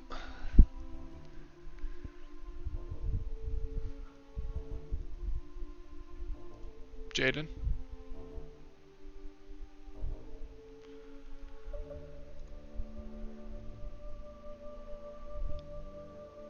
Did I cut out?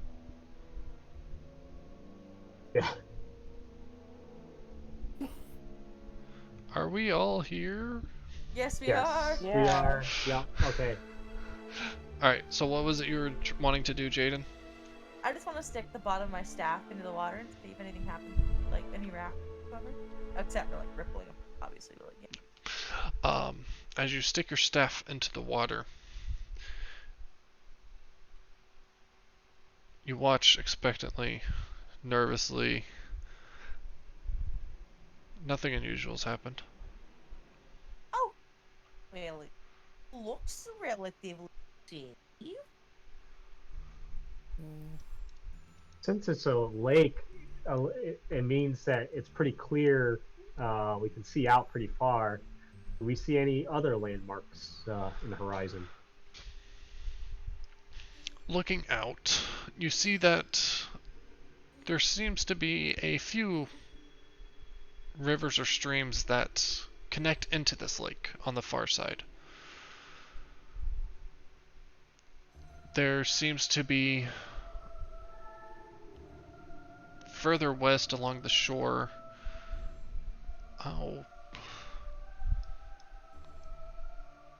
a good number of miles, probably about 5 miles away, a number of small boats that are tethered to assumingly tethered to a dock. As they come out a little bit. Looking upon the lake, though, currently you don't see any boats about, even though this would be a decent time to go fishing. That's certainly strange. Did we check that out? Let's do it. I think Alright. it's worth a shot. We ball. Yeah, is that the word? We ball. Exactly. We ball. She's learning slang. We go bowling. Oh, okay, Towards- we go bowling. Let's go. How would you tell her that? She just wants to feel cool.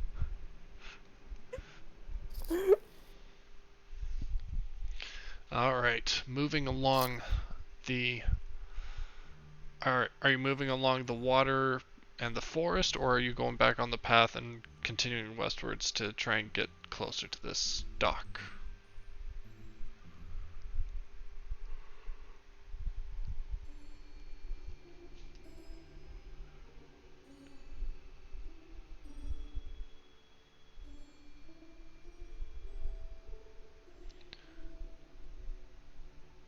I am assuming I am not being heard because of internet issues again. Yep. You'll hear him in the large. Yeah, there you are. I just checked Discord and I'm like, oh, that definitely explains it. Yeah. Okay. So. So yeah. are you guys moving along the water or back along the Yeah. road? We're gonna try to check out the boats that we saw in the distance. Okay. So is that a...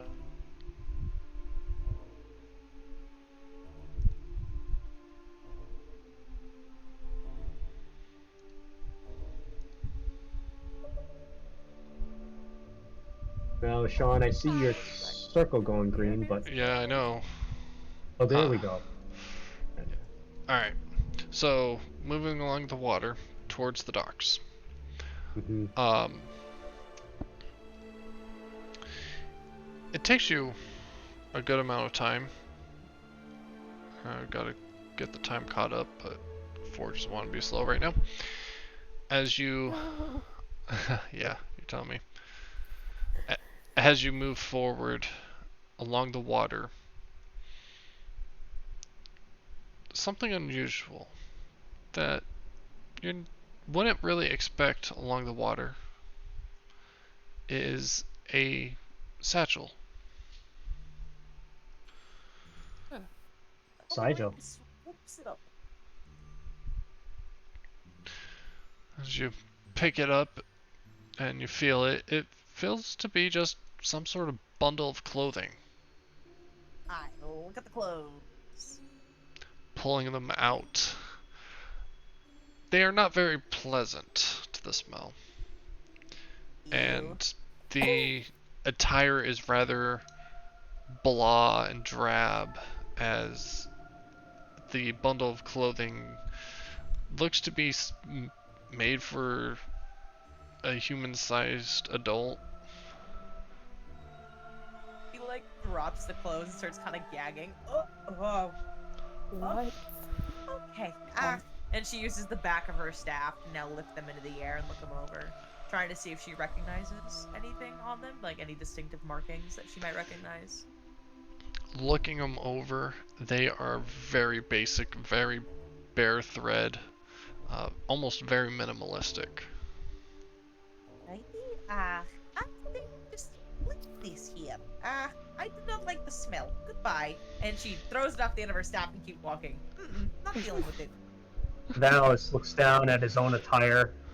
He seems to be looking like he's being a little self-conscious now. But he'll continue on the way. Yeah, and Valis, Okay, even though no your style.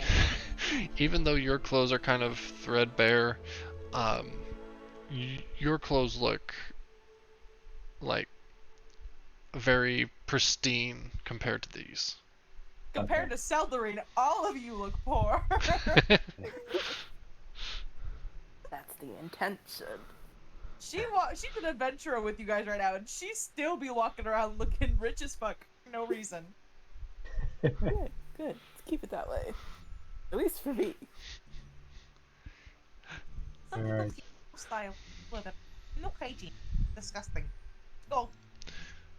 Alright. You didn't have to come for their neck. It's not my fault they don't know what the fucking shower is. As you move onwards, getting closer to this dock, you see one boat launch off heading out. Looking at it, it seems like there's just one individual on it as they start rowing out on their little rowboat. Shall we say hello to him and try to talk to him? Sure, let me talk to him. I'm great at this. I'm getting better, Yeah, I swear. Okay, let me go. And she walks up. Yep. I'm still drinking low. These are my friends. We listen to me. Leave me alone. Oh, okay. Ooh. It was honestly, Nope. you're a little sissy molassy, aren't you? Wait. Do you have Yes. drink? Oh, yes, I always keep a little bit of alcohol on me. Well, as he starts to very poorly get the boat to start turn around, and he starts bringing it back. Not so sissy molassy now, are we? As he pulls the rowboat up along the shore. So, what do you got? Depends. What are you looking for? Drink? Any kind of drink? Preferably alcoholic. It's rum. I keep rum on me.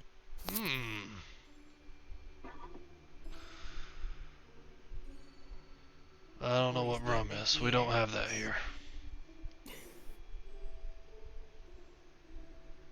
Obviously, you are not from where I am from. It is delicacy where I am from. I see you travel with one of them, Vistani. That's must how you get it.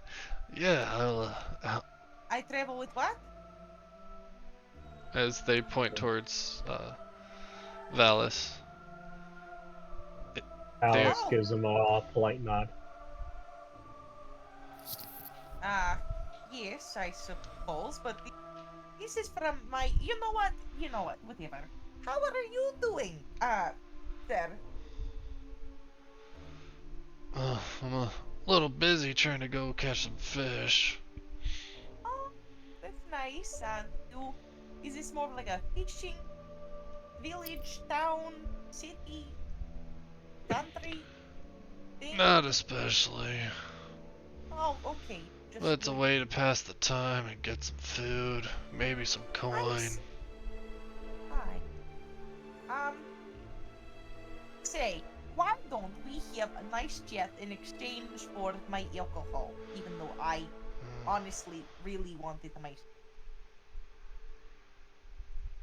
I'd rather go get fishing. Haven't had the best of luck as of late. Oh, what is that? What's happening? Is there something wrong with water?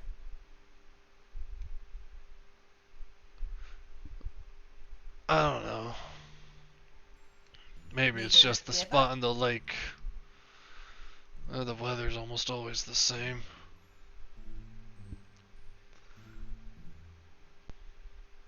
Salvarine's gonna look to the two behind her, just kind of shrug. He is Yeah. sissy molassy. I do not appreciate his.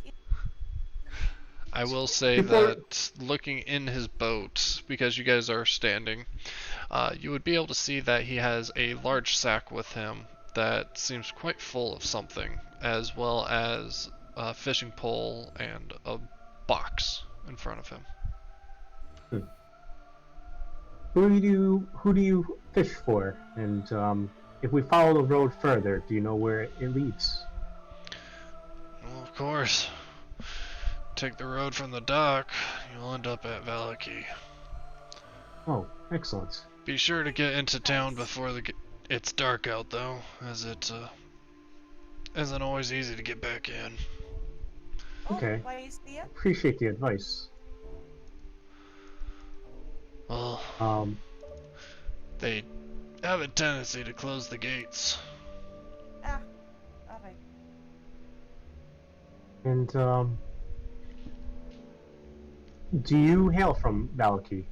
Yeah. So perhaps we'll see you there. And what was your name? Well, don't know if you'd really want to be saying you know me, but I'm Bluto. Bluto. Bluto. Wonderful name. I like your name. Nice to meet you. All right. If you don't mind me asking. She like kind of gets like almost like personally close to the boat. Like it's almost uncomfortable how willing she was to just walk right up. And with her staff in her hand, she kind of digs it into the ground while she peers into the boat. What's in the bag? My lunch. And hopefully some What's- lunch for the fish. What's for lunch? Well, it doesn't matter. I don't know. What's for lunch?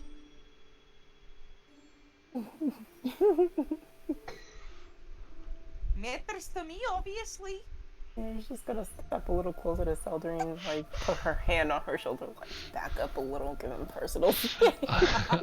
I'm gonna go with Seldarine. Go ahead and roll intimidation. Okay. Ooh, Proficiency. Fuck. 13. 13. not too bad. Yeah, I'm gonna get going now. You know, whatever. Alright, have a wonderful day, I suppose. Don't tell me shit. Kinda rude. Don't have no manners. You look at people and you where go, and you realize ruffian parents. You realize very. And she picks up her staff out of the ground. Her braid whips around her face and she walks off with her nose in the air, very upset at the encounter she just had. If you want a good lunch, there's good meat pies down the way. Goodbye.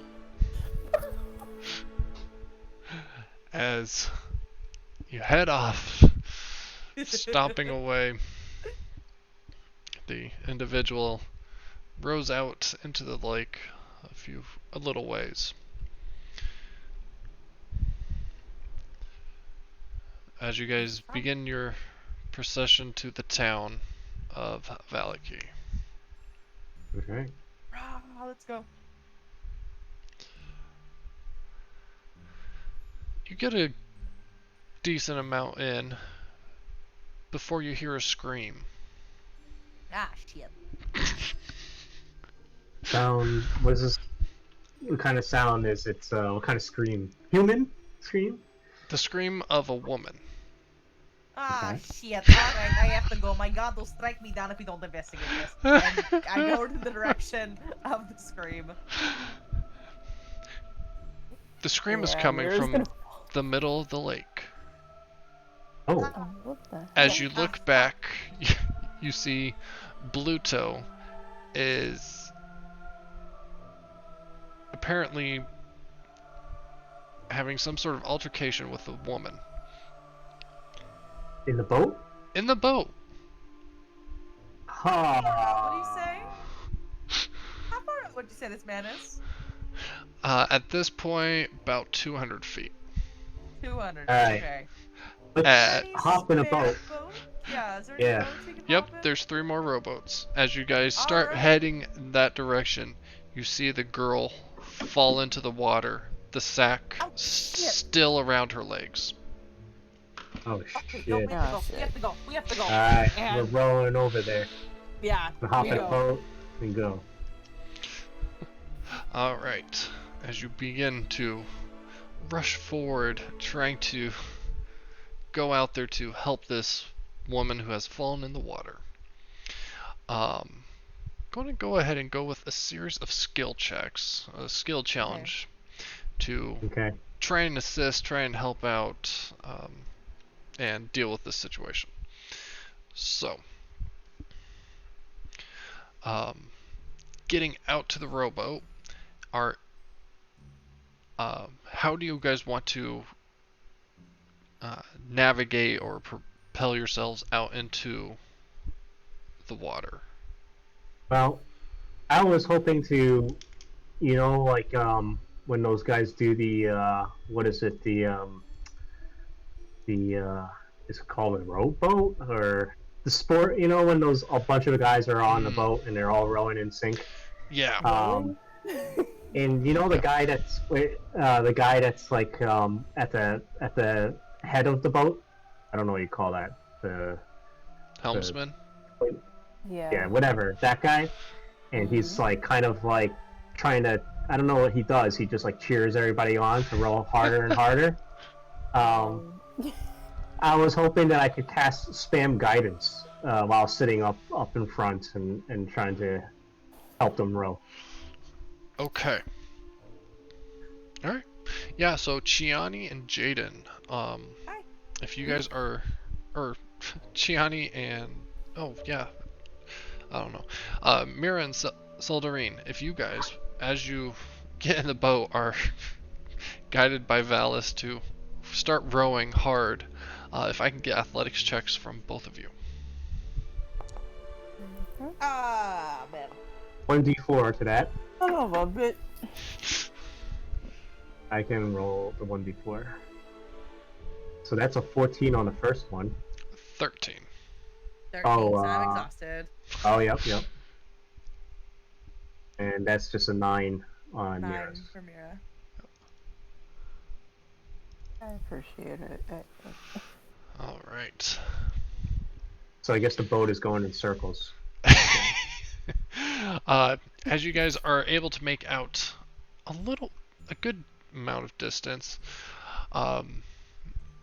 as you propel yourselves forward, you're able to see down, and the water is actually quite clear looking down. You're able to move at a decent speed. I'm going to say, Valis, since you're watching, cheering them on, I would assume you're also watching for this girl. If you would make a perception check. Right. Okay. Oh. As you look about in the water, you catch just briefly the flicker of some color that doesn't belong in these dark waters. I'll point it out to the rest of the crew. At this point, you're getting rather close to Bluto's boat. Permission to dive, sir. Oh, I was. Oh, here. Okay. Everybody abandon ship! I'm gonna rip off my fucking shoes and go in. Go on.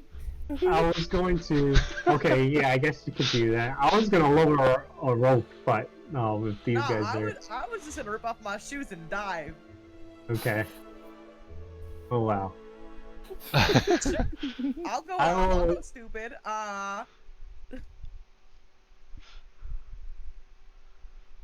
I'll throw a rope out just in case. You see Seldarine ripping off her nice little black boots with all the gold trimming on them, with what looks like a religious symbol on the back of them that was hidden by her skirts you couldn't see before. And she throws her staff down, and she fucking just dives right into the water. Alright. Do we see the girl down there too? Looking down there, now that you've gotten a little closer, you do see that it looks like whatever that color is, it's attached to something that almost looks like rope. And then following it, it looks like... Yep, that's her head. Hmm. So that must be some ribbon in her hair that you're seeing. Oh. Okay.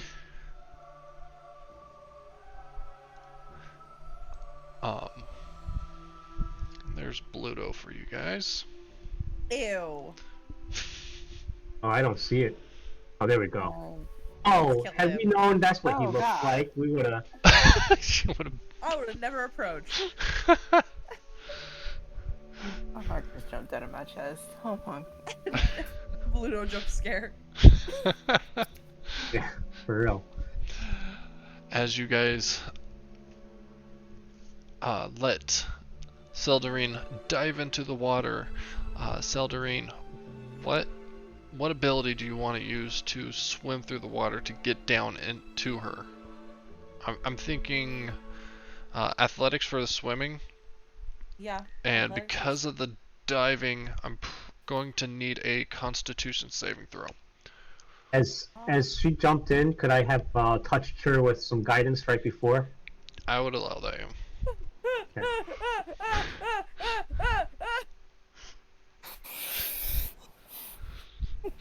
Oh man. Okay. Okay. At least you made the con save, I think. I made the con save, yeah, I think. Alright, so... You don't know how to swim. How to swim? She grew up in the fucking woods. She knows how to swim. just tearing the water apart, but being panicky and not actually getting much in terms of distance. You work your way as hard as you can. Finally, you feel you're close enough. You start diving. In the water, you now completely submerged in the water. You feel a lot more comfortable, and actually looking down into the water, you see it's not terribly hard to see down here. The water's actually really nice and clear, but it just looks and feels so dark because of the reflection. Up on top, however, Valis and Mira. Bluto angrily starts in on a rampage. You're gonna scare away my bloody fish. Oh shit. How far away is he? His boat's about 10 feet away from yours. Okay. Well, I'm gonna thorn whip him, pull him off his boat. Okay. Let me go ahead and I will join you guys. That way I can give you the Bluto token to target. And I'll be like, perhaps you should try yourself as some bait. And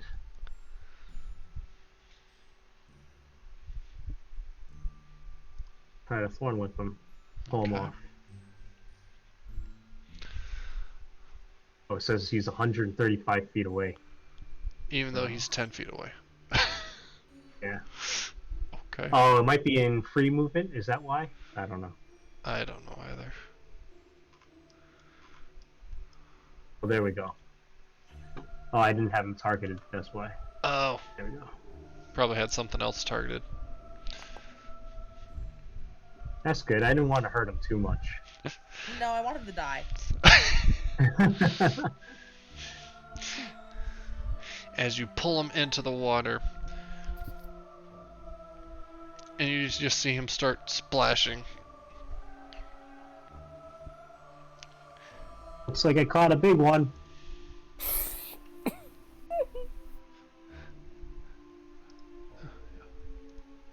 Can't with you. As you see, he quickly starts sinking. Good. Okay, that's good. Can you pull him up so we don't kill him? No, make sure he dies. Oh my god. Southern woke up and chose violence. Seldrin did not wake up. Yeah. she was on the She wrong side stood of the away bed. and chose violence. Listen, you can't mess with other women. But she will literally, her god will be so upset if she were to let this shit slide. No, for real. Swimming down to this young woman. As you get to her, you see that she still is holding her breath, looking quite panicked. Do I reach her at this point? Yeah. Yeah, and Mira, are you doing anything other than chastising Valis for pulling this man into the water. I'm not really sure there's much she can do. Valis kind of already has him. Alright. And it looks like Seldarine's already taken care of, going to get the girl that fell in. So I don't think there's too much she could do. Yep. Sounds good. Alright. So, at this young girl who's in the water, her legs are tied up.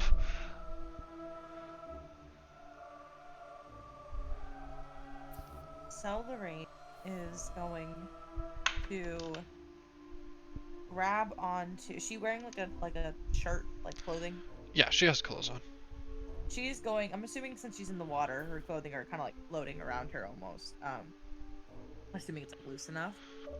She is going to grab onto the back of whatever top she is wearing, yank her upwards, wrap her other arm around her back, and begin swimming upward. Okay. Go ahead and do another athletics check for me, if you I'm not very would. good at these.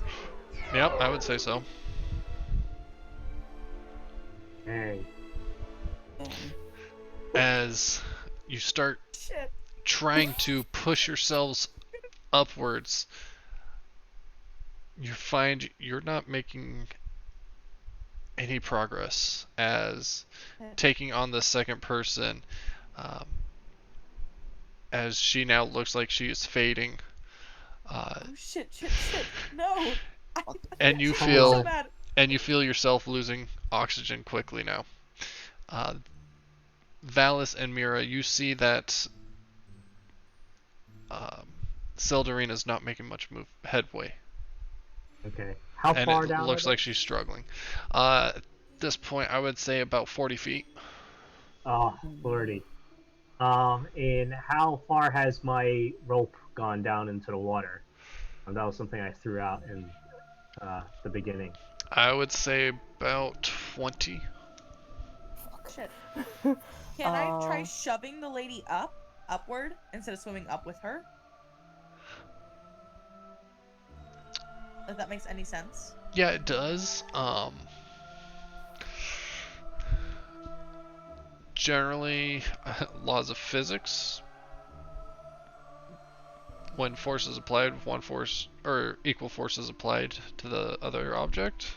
So if you push her up, you're pushing yourself back. Yeah. So. Sure, never mind then. Okay.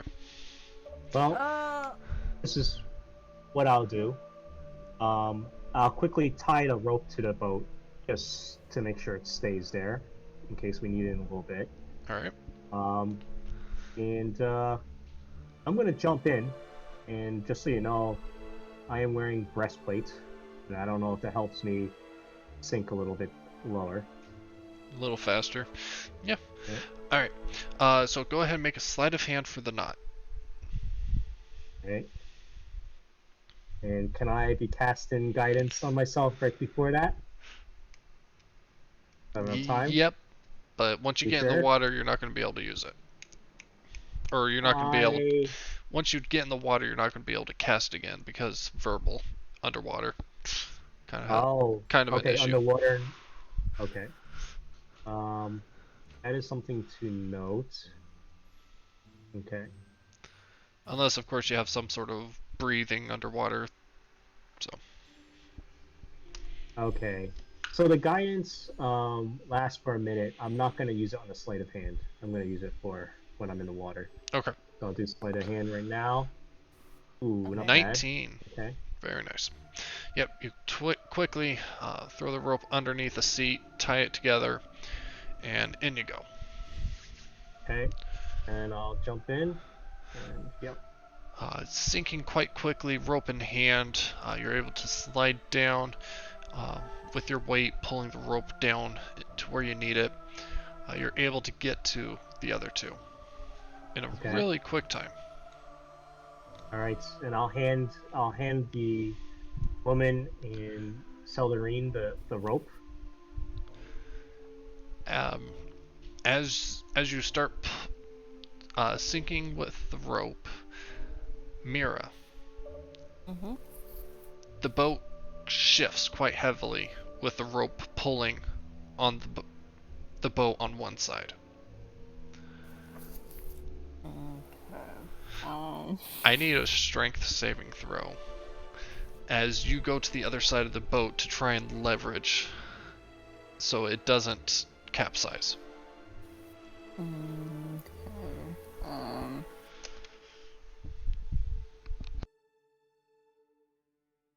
Trying to figure out how to do it. Wait. So if you click on dexterity, it'll pop up asking if you want ability check or saving throw. And it's a saving throw, right? Yes, please. Very nice. Oh, thank God. Nice. Able to quickly adjust to keep that boat from taking on any water as Valis, you hand off the rope to Seldarine and this young girl, and at this point,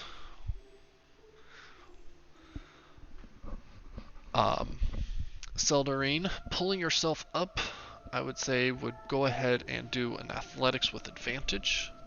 Okay. How So if you hold the left alt button when you click your roll, it should do it with advantage. If it doesn't, it'll roll normal and then it'll have the boxes above, so you can click it then. I didn't, but I'll just do it again. Yep, and then if you click on advantage, it'll roll the second die. Oh. Okay. Yep, so. Same die. As you pull yourself up, you break free of the water, gasping for air. Valis, while she is ascending with this other woman, what are you doing? I'm just holding the rope and just letting them get up, but I will also start climbing the rope in a way underwater. Okay. Go ahead and make a Constitution saving throw as you're holding your breath for this time.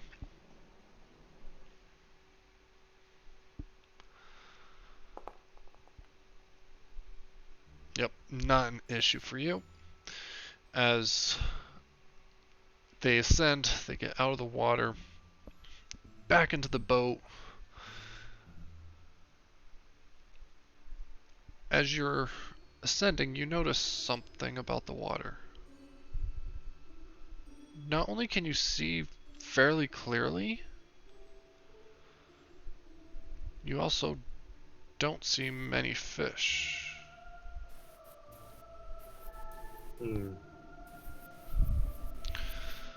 As you make your way up and are able to climb yourself back into the boat. Okay. The three of you would notice that the girl that you pulled up does not appear to be breathing. Oh. Ah, shit. Can Okay. I? I have medicine. Alright, yeah. You're welcome to make so you got a medicine kit? Could I also try? It looks like medicine's one of my proficiencies as well. Medicine's on mine as well. Nice. Is a medicine kit needed to use medicine? I don't have a medicine kit. It is not. It's just if you had a medicine kit, it would provide additional bonuses. Gotcha. Yeah, So- I don't have the kit. That's stupid of me. Yeah. So I would say Can I perform CPR? I'm gonna say Mira and Seldarine, since you guys were with her when she got pulled out of the water first, you two can decide what you're gonna do first. As Valis, you're coming up behind them. Sounds good.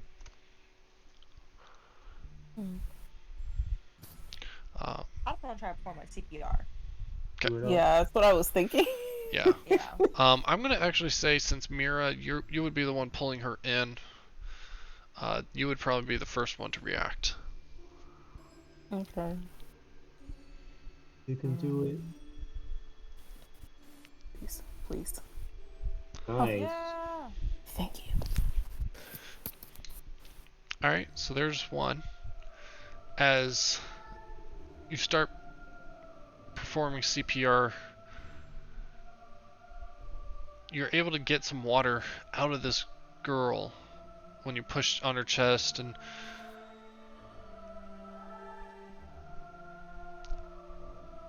it takes a while. But she finally coughs, and the breathing is ragged.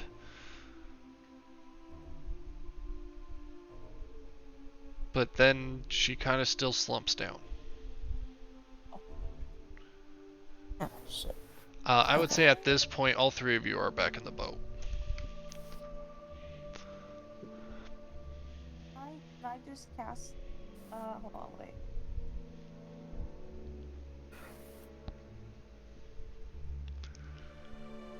What's Bluto doing?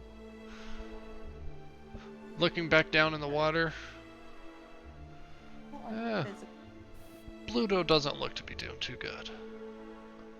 Apparently, Oh well, you guys suck it. traded their places.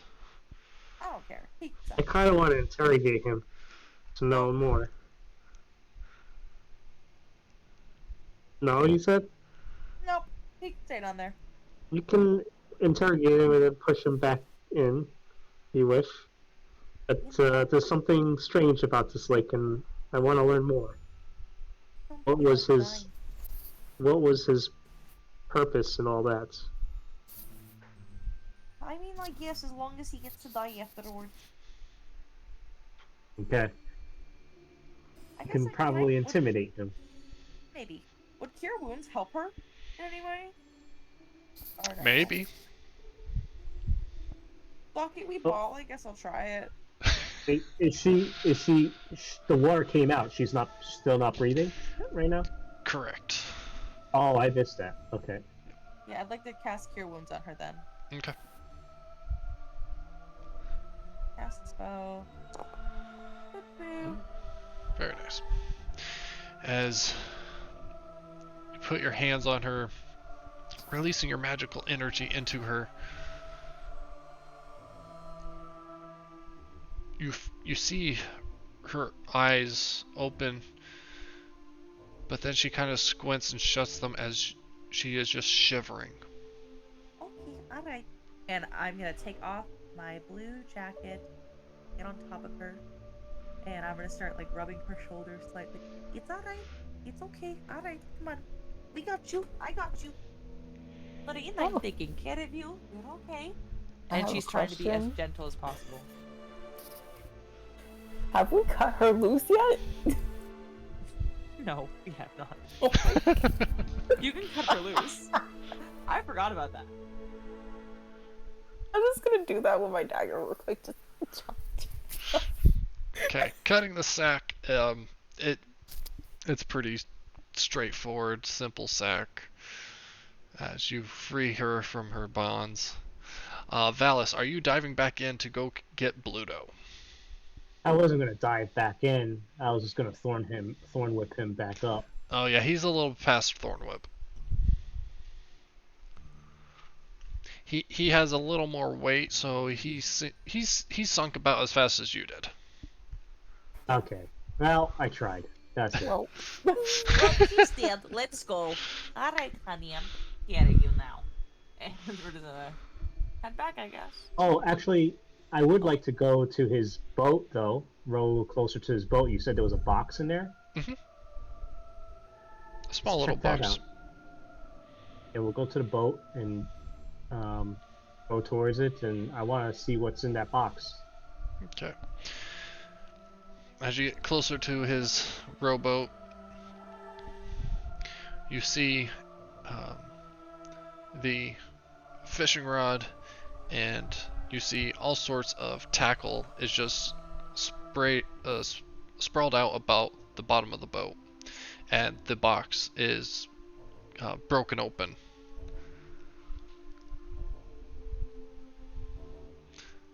Apparently, it was a tackle box.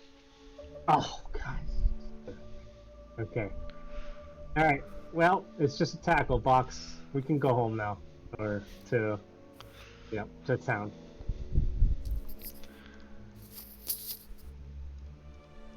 All right. Alrighty then. And they start heading. Okay. Making your way back to the dock, you beach the rowboat and getting back onto solid ground, find that this young woman doesn't seem to have improved too much, though they do seem to be conscious.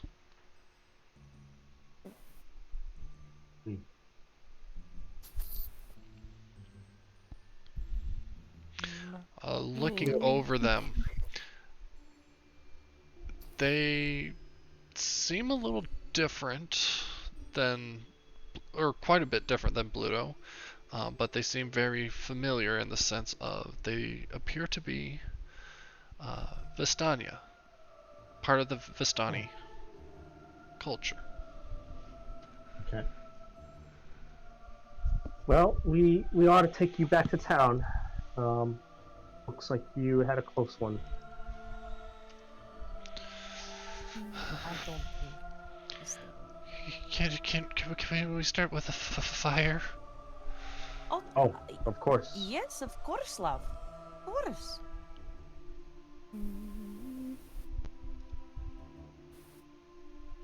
Who's making the fire? I'll try. I was gonna say, like, would it be possible for me to cast dancing lights? Dancing lights, however, does not provide a heat. Yeah. Damn it. It was worth a shot. We'll make sure. Let's see if I even have a tinder box.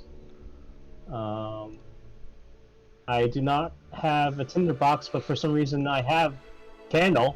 Yeah. Maybe that should help. But to start the fire, I'll try to get together some twigs and pieces of wood too.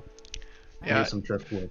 It takes a little while, but you guys are able to pull together a small little campfire. They're right next to the water on the shore.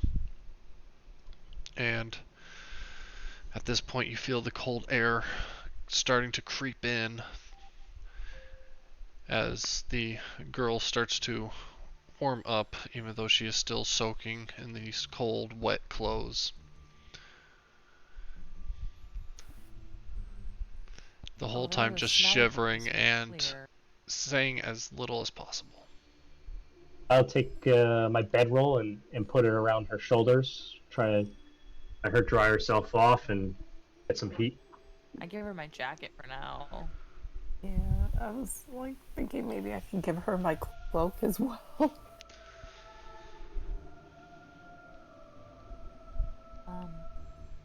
So, love, you want to deal us with...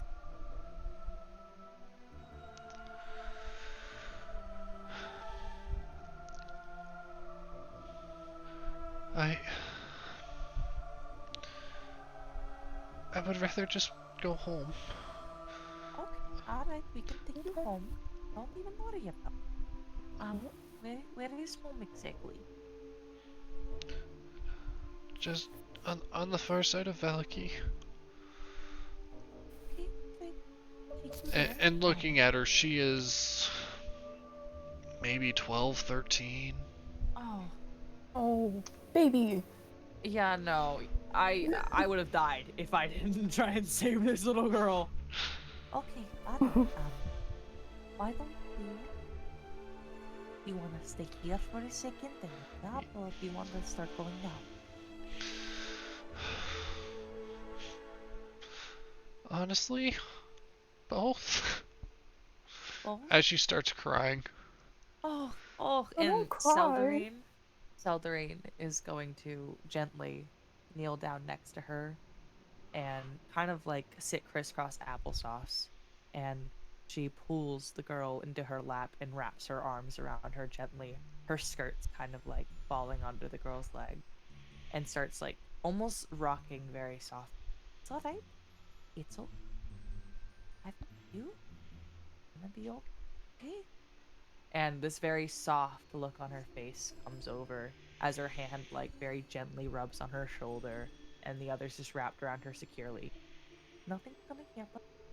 I have you now, alright? Go ahead and roll a persuasion with advantage, if you would, please. Uh,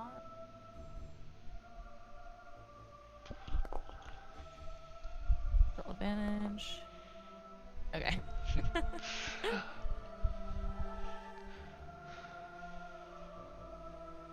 As she kind of leans into you, being receptive.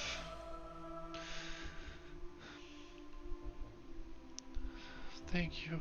Oh, not at this Come point. back! Okay. My father, I'm sure he will reward you. Thank you so much.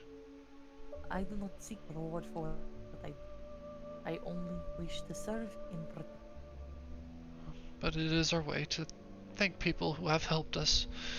I do You not have seek saved me reward. today. Young one, little, I do not seek any sort of I do what I do for the sake of humanity and everyone involved. All I pray is that now Yondala protect everything you are. As she now looks over at Valis. I don't recognize you, but did my father Luvash send you to get me? Valis shakes his head. I'm afraid not. But we'll get you back home, and we'll get you there before nightfall.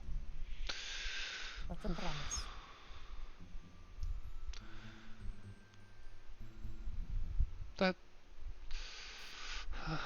That definitely seems possible tonight.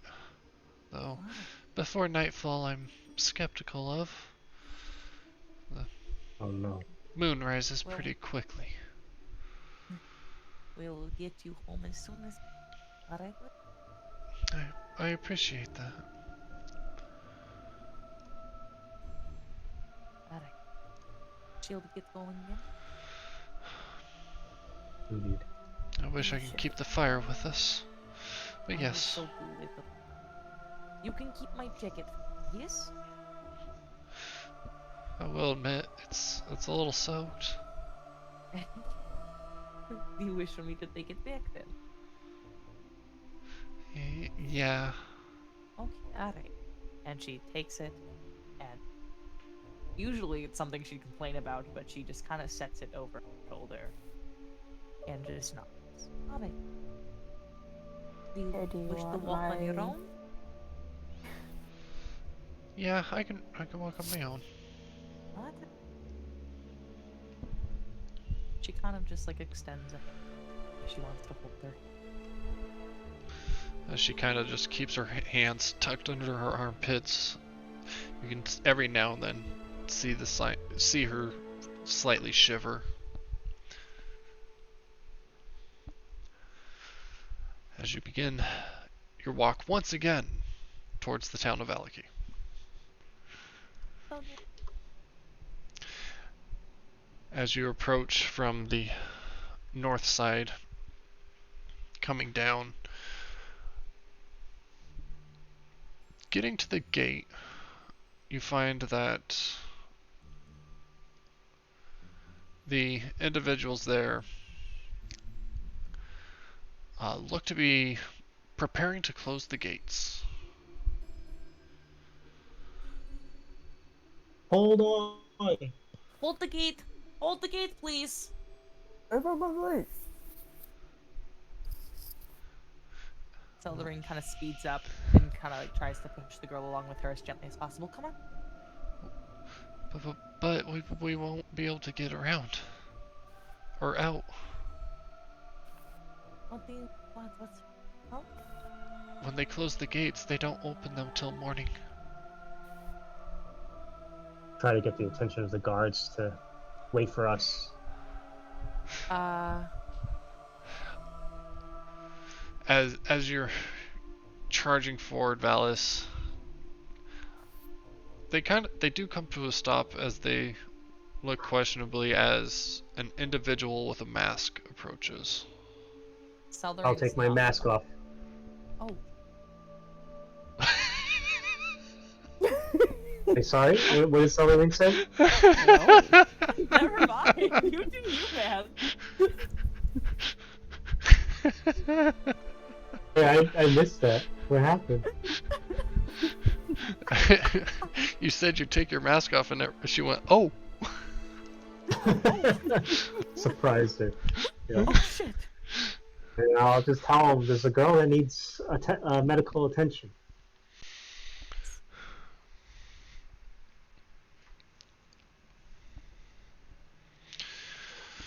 And I forget the father's name, but I'll say it's his daughter. Celadrin at this point has picked up the girl, so they get a little bit faster, and is now walking behind Valis.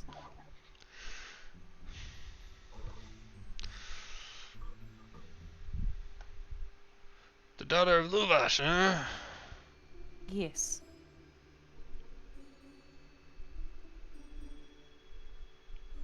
Oh, we know where their camp is. We can take care of her. Actually, I'd prefer if we drop her off ourselves. Well, you're not going to be able to get your way there tonight. Not through town. You'll come. Because we're closing up the gates. There's a girl in need of medical attention. Alright. You're going to deny us? No. But I'm telling you, you're not getting her back to her family tonight. She kind of looks to the girl and she goes, "Is that alright? We can try and help you as much as we can tonight. We resume in the morning."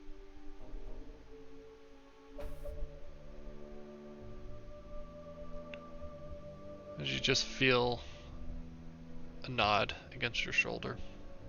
Okay, alright. She, like, went from being very stern with the guard to gentle with the girl, back to this resting bitch face. Alright, we'll stay here for the night. Alright. Your best bet's gonna be the Blue Water Inn. Thank you, we appreciate it. And she just kind of walks right past. She has this very protective, motherly look. Not surprised.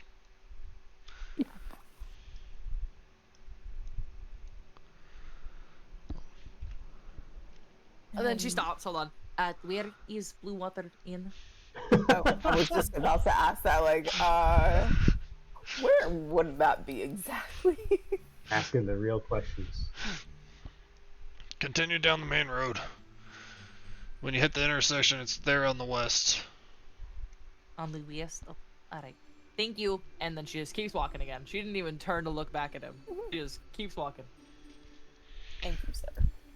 I'm just gonna follow. As you walk through the gate, you see them continue to shut it, and you see that there is a long wooden beam that looks to be what they use to lock it shut. As you hear the clang of it come to its resting place, you have now entered the town of Valaki. Woo! Nice. Of course, compared to the camp that you guys have been at, this is quite large. Oh shit, alright. Sure. Compared to Milgard, though, it is still a small little town. Okay. I guess they're just gonna keep walking forward until we reach Blue Water Inn. Proceeding onwards, you find that the town, for the most part, seems to be not the greatest of conditions, but not the worst either. You do stumble into seeing one particular house that appears to be significantly better than most of the other houses you've seen so far. Finally, you come to the intersection, and just from the general bustling sounds, you can easily identify that this inn over here is the Blue Water Inn. Made it. We're here. Let's just knock. Oh. She's learned from the last encounter that opening a door is not a normal thing to do, and has decided to knock this time. Go bowl and knock. As you approach, the gray smoke issued from the chimney from this good-sized two-story wooden building that has a stone foundation, though its tile roof, as you look upon it, has a bit of sag. As you see, more ravens are perched all around this place. Bird. The bird. The birds that fucking betrayed me from earlier. Could I use detect magic? Okay. Are you doing it as an action? Because as a ritual, you guys are going to be inside pretty quick. Just as an action. Okay. As an action, and as you get close, only a few ravens come into range. And they honestly seem to be just mundane ravens. Seldering's just gonna walk in. Fuck, we walk. Dallas follows. Let's go. Okay. Walking in, you find yourselves in a nice looking little location. Though it's odd because for some reason I have a feeling that someone said they were going to knock. Well, yeah. she did knock, and then decided to enter. Knock, enter. Gotcha. Yeah. Yeah, exactly. That's more appropriate. And usually That's she'd make a hilarious. grand entrance and announce herself and all the people that she's with.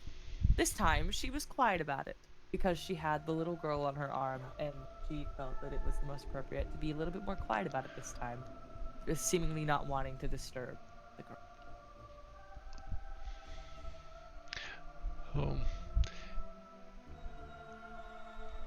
As you enter into this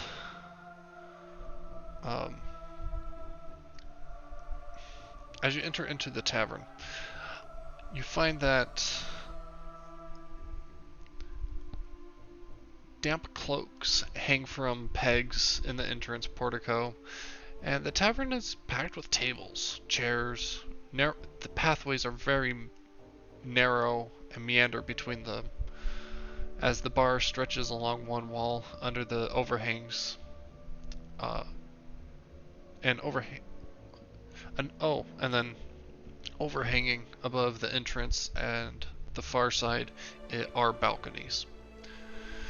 All the windows are fitted with very thick shutters and crossbars, and the lanterns hanging about, as well as resting on the table, bathe the room in a dull orange that cast shadows all upon the walls,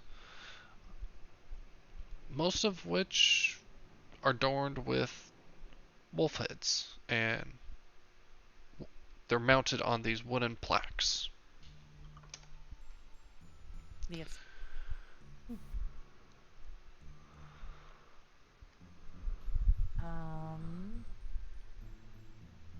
Is there service? Yes, you do see a strong-looking individual standing behind the bar as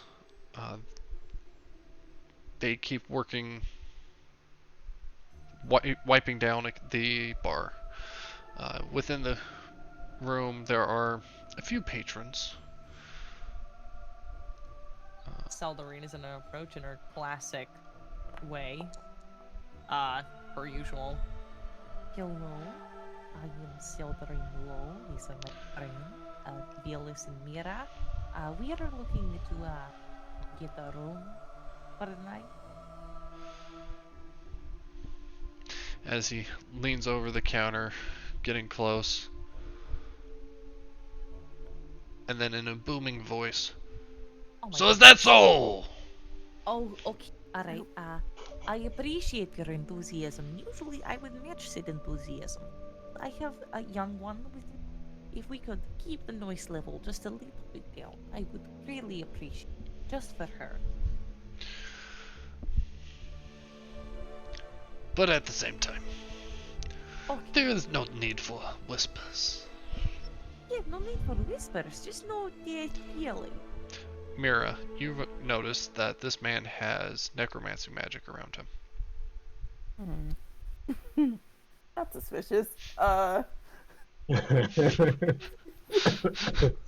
Can it's you all. can you show us a picture of him? Does he look like Pluto by any chance? I don't know. Let's see here. Oh, I did not get his name spelled right. Let's see here. Where are you? Oh, that's why.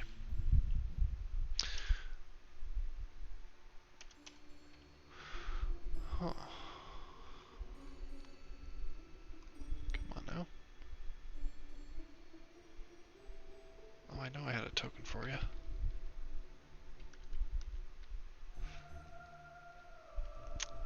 I will have to dig that up because it is not showing up in my... No worries. I swear if he's ugly again. No.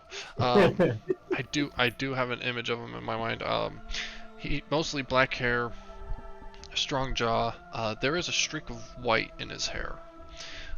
Oh, Me and him twin it. does he look Vistani? Clothes-wise, it looks decent. No, not a Vistani individual. But he doesn't. Most people you've noticed, not really. Because yeah, as you've come into the town, most people either have a disposition one way or the other towards the Vistani. He, however, seems to just not care about whether you're Vistani or not. And a disposition, a good one or a bad one, or mixed? You're welcome to make an insight. Okay.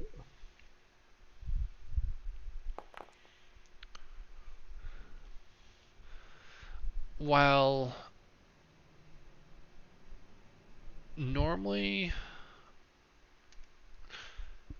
you would expect it to be, while normally indifference is kind of the norm, it almost feels as if this indifference is a defiance of some sort. Okay.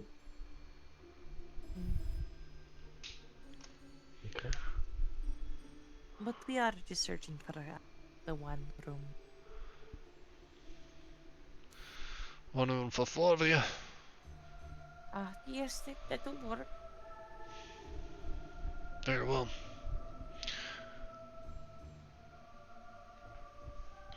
So, How much? it's going to go ahead and be 1 gold piece. Oh, all right then. And she just kind of forks it over. Excellent. By any chance, do you have any clothes?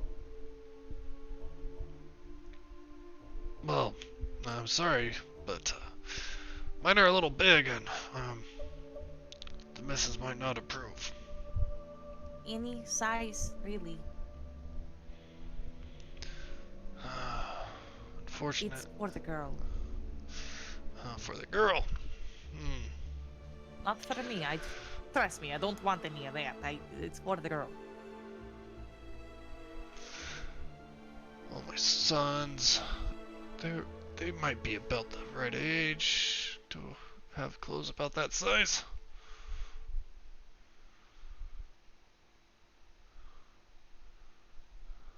I'd appreciate it deeply. I'll see if Brum has anything. Thank you. So, your room, you'll go outside, there's a set of stairs just around the corner. Take you upstairs to the balcony as he points up above. The room you're looking for is at the very end of the balcony. You'll find the suitable accommodations in there for the four of you. Thank you, sir. And she just kind of very gently bows her head, and she mumbles a short prayer before she walks out of the room, up the stairs. Okay. As you start heading away, before he leaves, he checks with the two of you. Anything for you two? Food, drink? I would take. What do you have? I'd like a hot meal for several of us, for all of us, and perhaps a drink, a warm drink to warm us up. Please. Okay. So, 4 meals, that's gonna be 2 gold. Okay. Do you want that down here or up in your room? Yeah, I'll bring it up to the room. You will? Alright. As he heads over and opens a side door, not too far from the bar. Brom! Get another set of clothes, bring it down. Bray, Danica, 4 meals.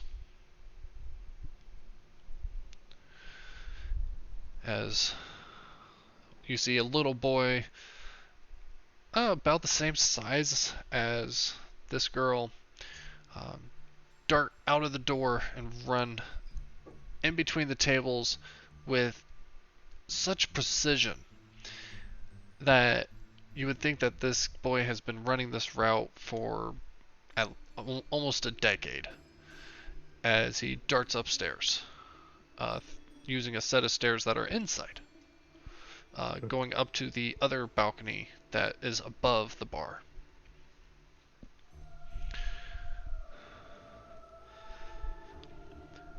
A few minutes pass. Seldarine, as you are with the girl up in your room, is there anything you two are doing? She definitely set her down under the bed, and looked around for a cloth of any kind to try and dry her off a bit more, pat her a bit dry, get her hair and things, her skin, that. Being set down, she starts taking off the excess clothing that she does have. She dries off as much as she can.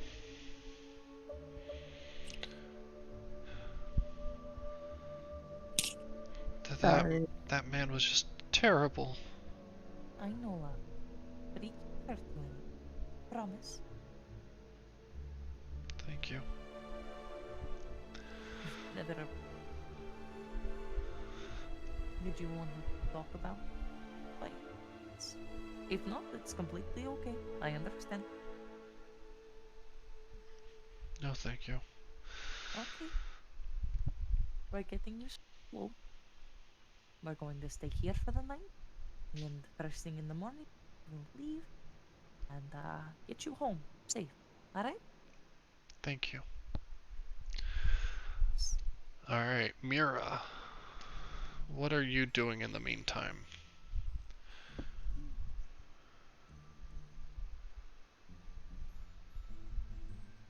Gianni?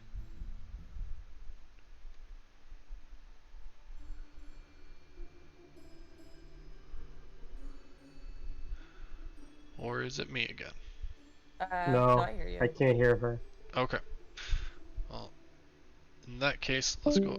There we go. Alright. Felix with Valis. As the gentleman goes into the kitchen and comes back Well, out, there's he has this large tray with 4 bowls of some sort of hot stew. There is a small loaf of bread, and then a small little pot that has steam coming out of it with 4 cups stacked on it. You know, Danica would get a little mad if I let someone drop this, so I'll go ahead and take this up for you guys. okay. I appreciate it. Seems a lot to handle. Yeah. I'll take my food down here though. And just kind of sit at the bar and try to keep an eye on the place. Very well. As he sets it down, pulls off a bowl, grabs one of the cups. You wanted tea, or did you want to buy some wine? Some tea for upstairs. One tea and one wine. And Mira, what would you like? Tea is fine. And one tea and one wine down here. Okay. Or Mira, if you want to go upstairs and check on them, that's good as well. Yeah, Just let them know. I can do that. Okay. So 2 teas and 1 wine upstairs, and just 1 wine down here. Thank you. Very well. So we got... Oh gosh, where'd they go? I got Purple Grape from Nash, number 3, and then I've got Red Dragon Crush.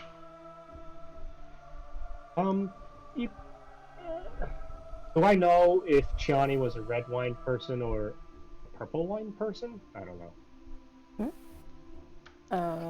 Sorry, not Chiani. Seldarine. Seldarine. I mean, you can guess based on the way she looks. You can make your own perception. Make your own guess there. Yeah, I'll say whatever's the finest you got. No, I'm just kidding. I guess then I'll guess a red wine. She's a red wine person. Fine choice. That one's gonna be another 3 silver. Okay. And I'll not a cheap person. and I'll tip him a 4th silver, and that takes care of everything. I think, is it? Yep. So, Okay. 2 gold and 3 silver. Now 4 silver for the tip.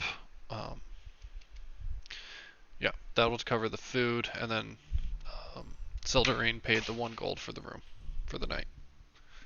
Perfect. So, very well. Here's that for you, as he pushes over, not really a mug, but a good sized cup for wine.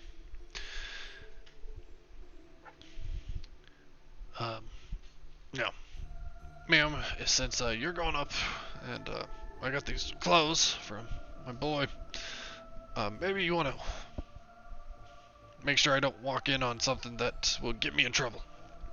As he hands the clothes over to Mira.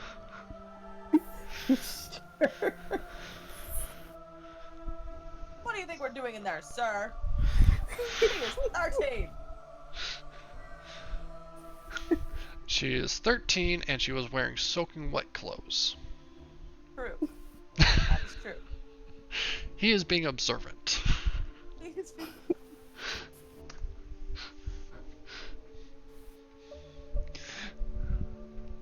As he'll follow behind Mira as you guys head upstairs. as you get to the room,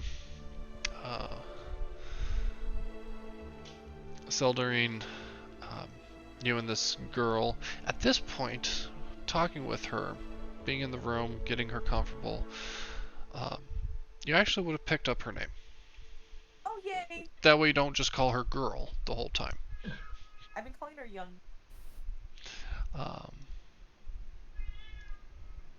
Helps if I don't close all my windows that say, hey, this is the information you need.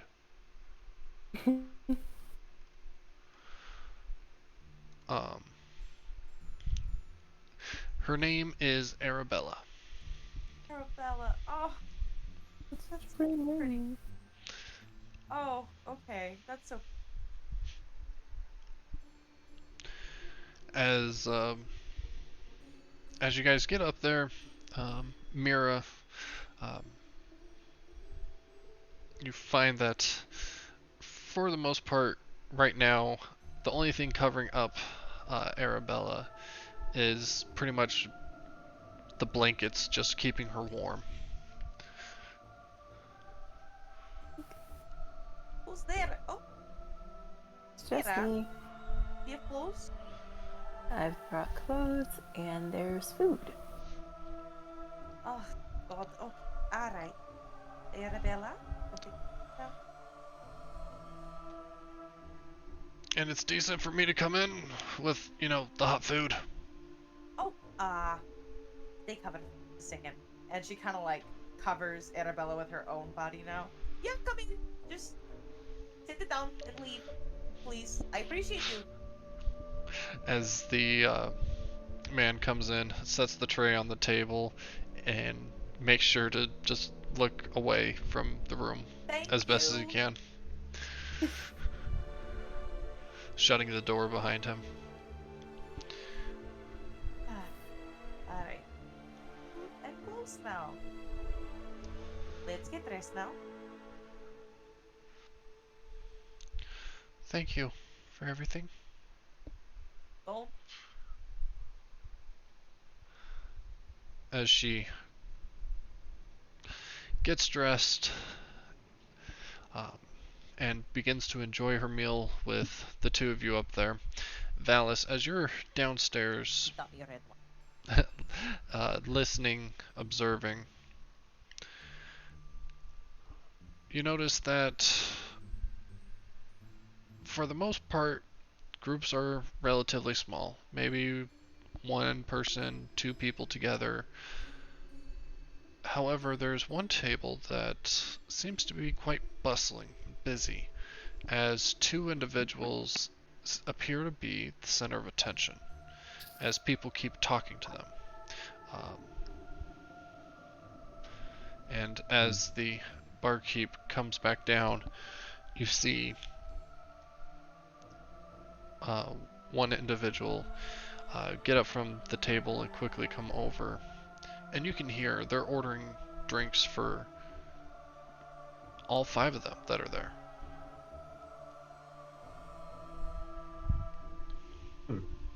Do they look to be what kind of people they are? They Looking at them, they look rough and ragged. Not quite like people who do hard work as much as they almost look like adventurers. Oh. The two individuals do. The other three look like common folk with the bare threads. And the two rough guys that look well-to-do, they look like Vistani or No, something else? they don't look like Vistani, and they don't look like Barovians.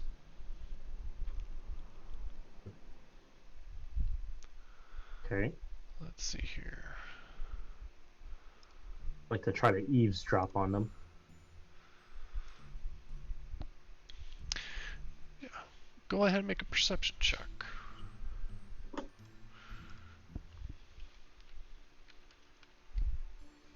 magic is noisy in this game, right? So like I can't just be casting spells inside the bar. I assume that'll draw attention. It's not subtle, but at the same Yeah. time, like, you're not in the heat of a fight, so it wouldn't necessarily be something that is boisterous either. So it's something that you Okay. can just say to yourself as you cast it. And I'm expecting... Oh... Sorry, I got some divination coming through. Guidance? Hmm. Yeah, I always for the words of guidance to myself, and then try to eavesdrop on them. Yep. Saw it coming. Alright. 18. As you're looking and listening, you're starting to actually pick up something that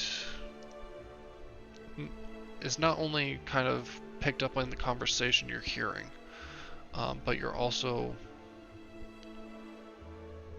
connecting it as you see them.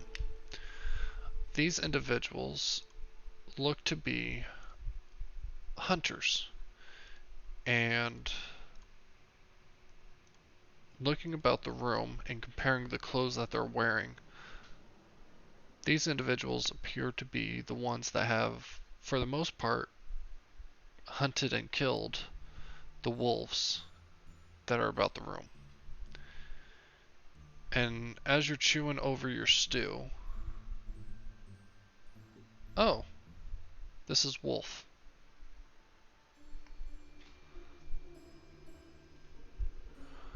So the two individuals you see that stand out. So there's the first one, and here's the second. Damn. Guys look kind of hardcore. Alright. I see any silvered weapons on them? Looking at them, you do not recognize any weapons as being silvered. It looks like, for the most part, that they have longbows with them.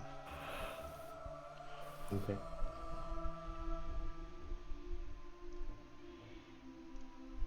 And what do I hear anything about them? From them? Right now, they're just mostly telling tales of their hunts. Okay. They're talking about one that seems to sound like it was quite recent, actually. Alright. I'll let the others do their thing and let some time pass before I approach them, but if any of them calm down, they might be better at talking than I. Alright. Mira, Seldarine, as you guys are upstairs enjoying your meal with Arabella, is there anything you would like to discuss?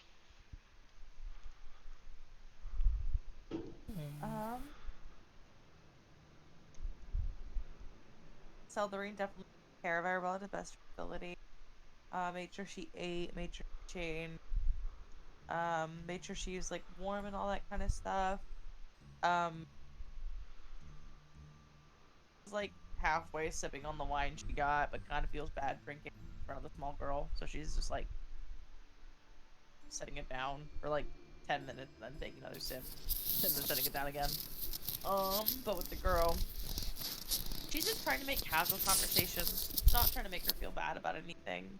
So she's asking like questions like, well, what's your favorite color? What do you like to do with your free time? Those kinds of things. Okay.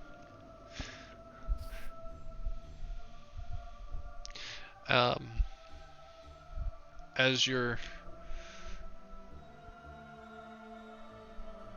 barely drinking much of your wine, she kind of pipes in. They didn't get you the purple grape mash, did they? That one's not my favorite. Sorry, what? What? It's just wine. You drink? It's a drink. it has alcoholic content. So? I just didn't think your parents would let you drink, that's all.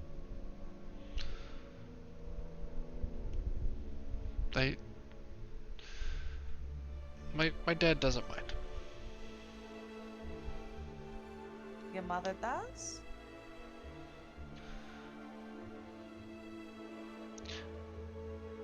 I don't see her too often. Ah, okay.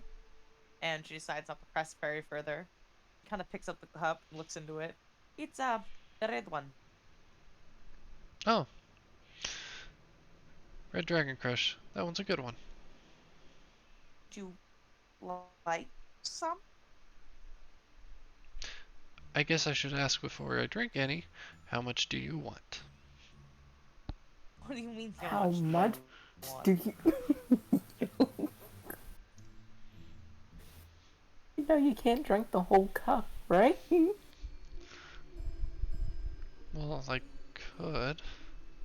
I'd get about a third of it if you just want to give a little. Okay. She kind of hands over the cup, almost hesitantly, but stares at her. As the girl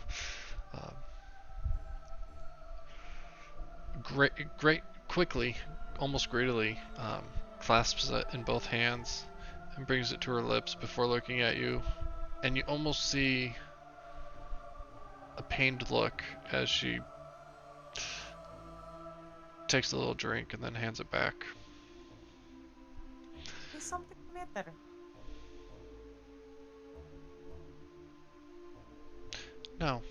No, nothing's wrong.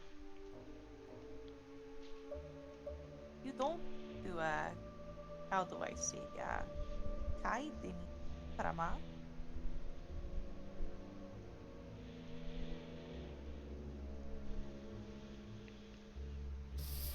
Do you know if there's something wrong, you can tell us, right? I can help you if you don't say anything. Closed mouth do not get fed.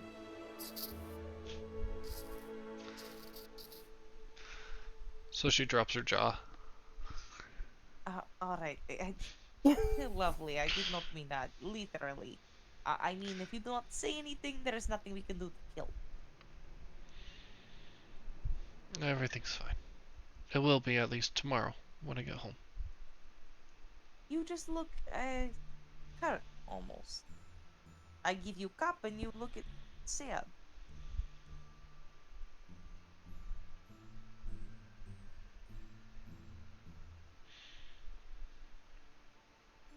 It's just sometimes I wish my mom would be there more. Do you mind if I ask where she is? She's traveling. She's always traveling. Traveling where? Right now, she's to the east and to the south.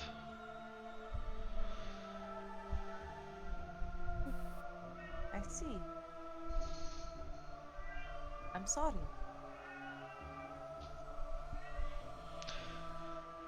It'll She be fine. looks visibly upset at the fact that this girl's maternal figure is gone. She grabs onto the amulet around her neck and just mutters a couple things to herself, shaking her head. Some people do not understand how lucky they are to have. And Felix, or Valis, as Valis approaches these two individuals who look rather gruff and tough, and look like they spend a good amount of time outdoors. That is where we're going to be picking up next week. Excellent. All right. So, yep, it was very nice to have all three of you back for tonight's session. Yeah. Very fun session. Again, Yes.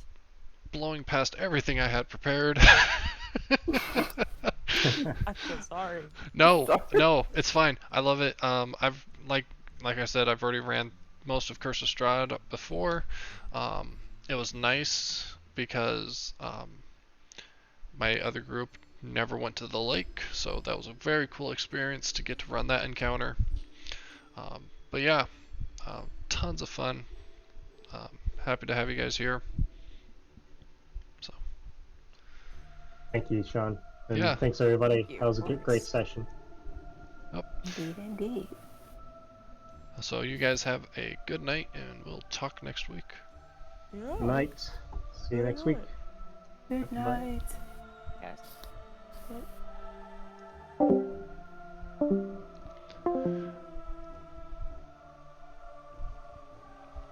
And for those of you watching, thank you for joining. I do still have seats open for Curse of Strahd if you are interested.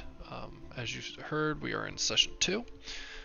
We have much more to our adventure to go. We are happy to have more people join us. Let me go ahead and get you that link if you are interested.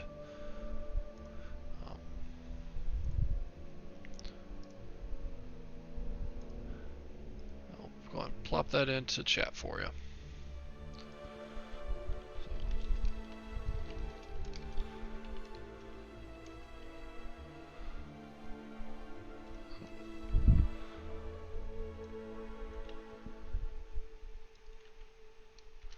So, thank you very much, and you guys enjoy your night, and have a good week.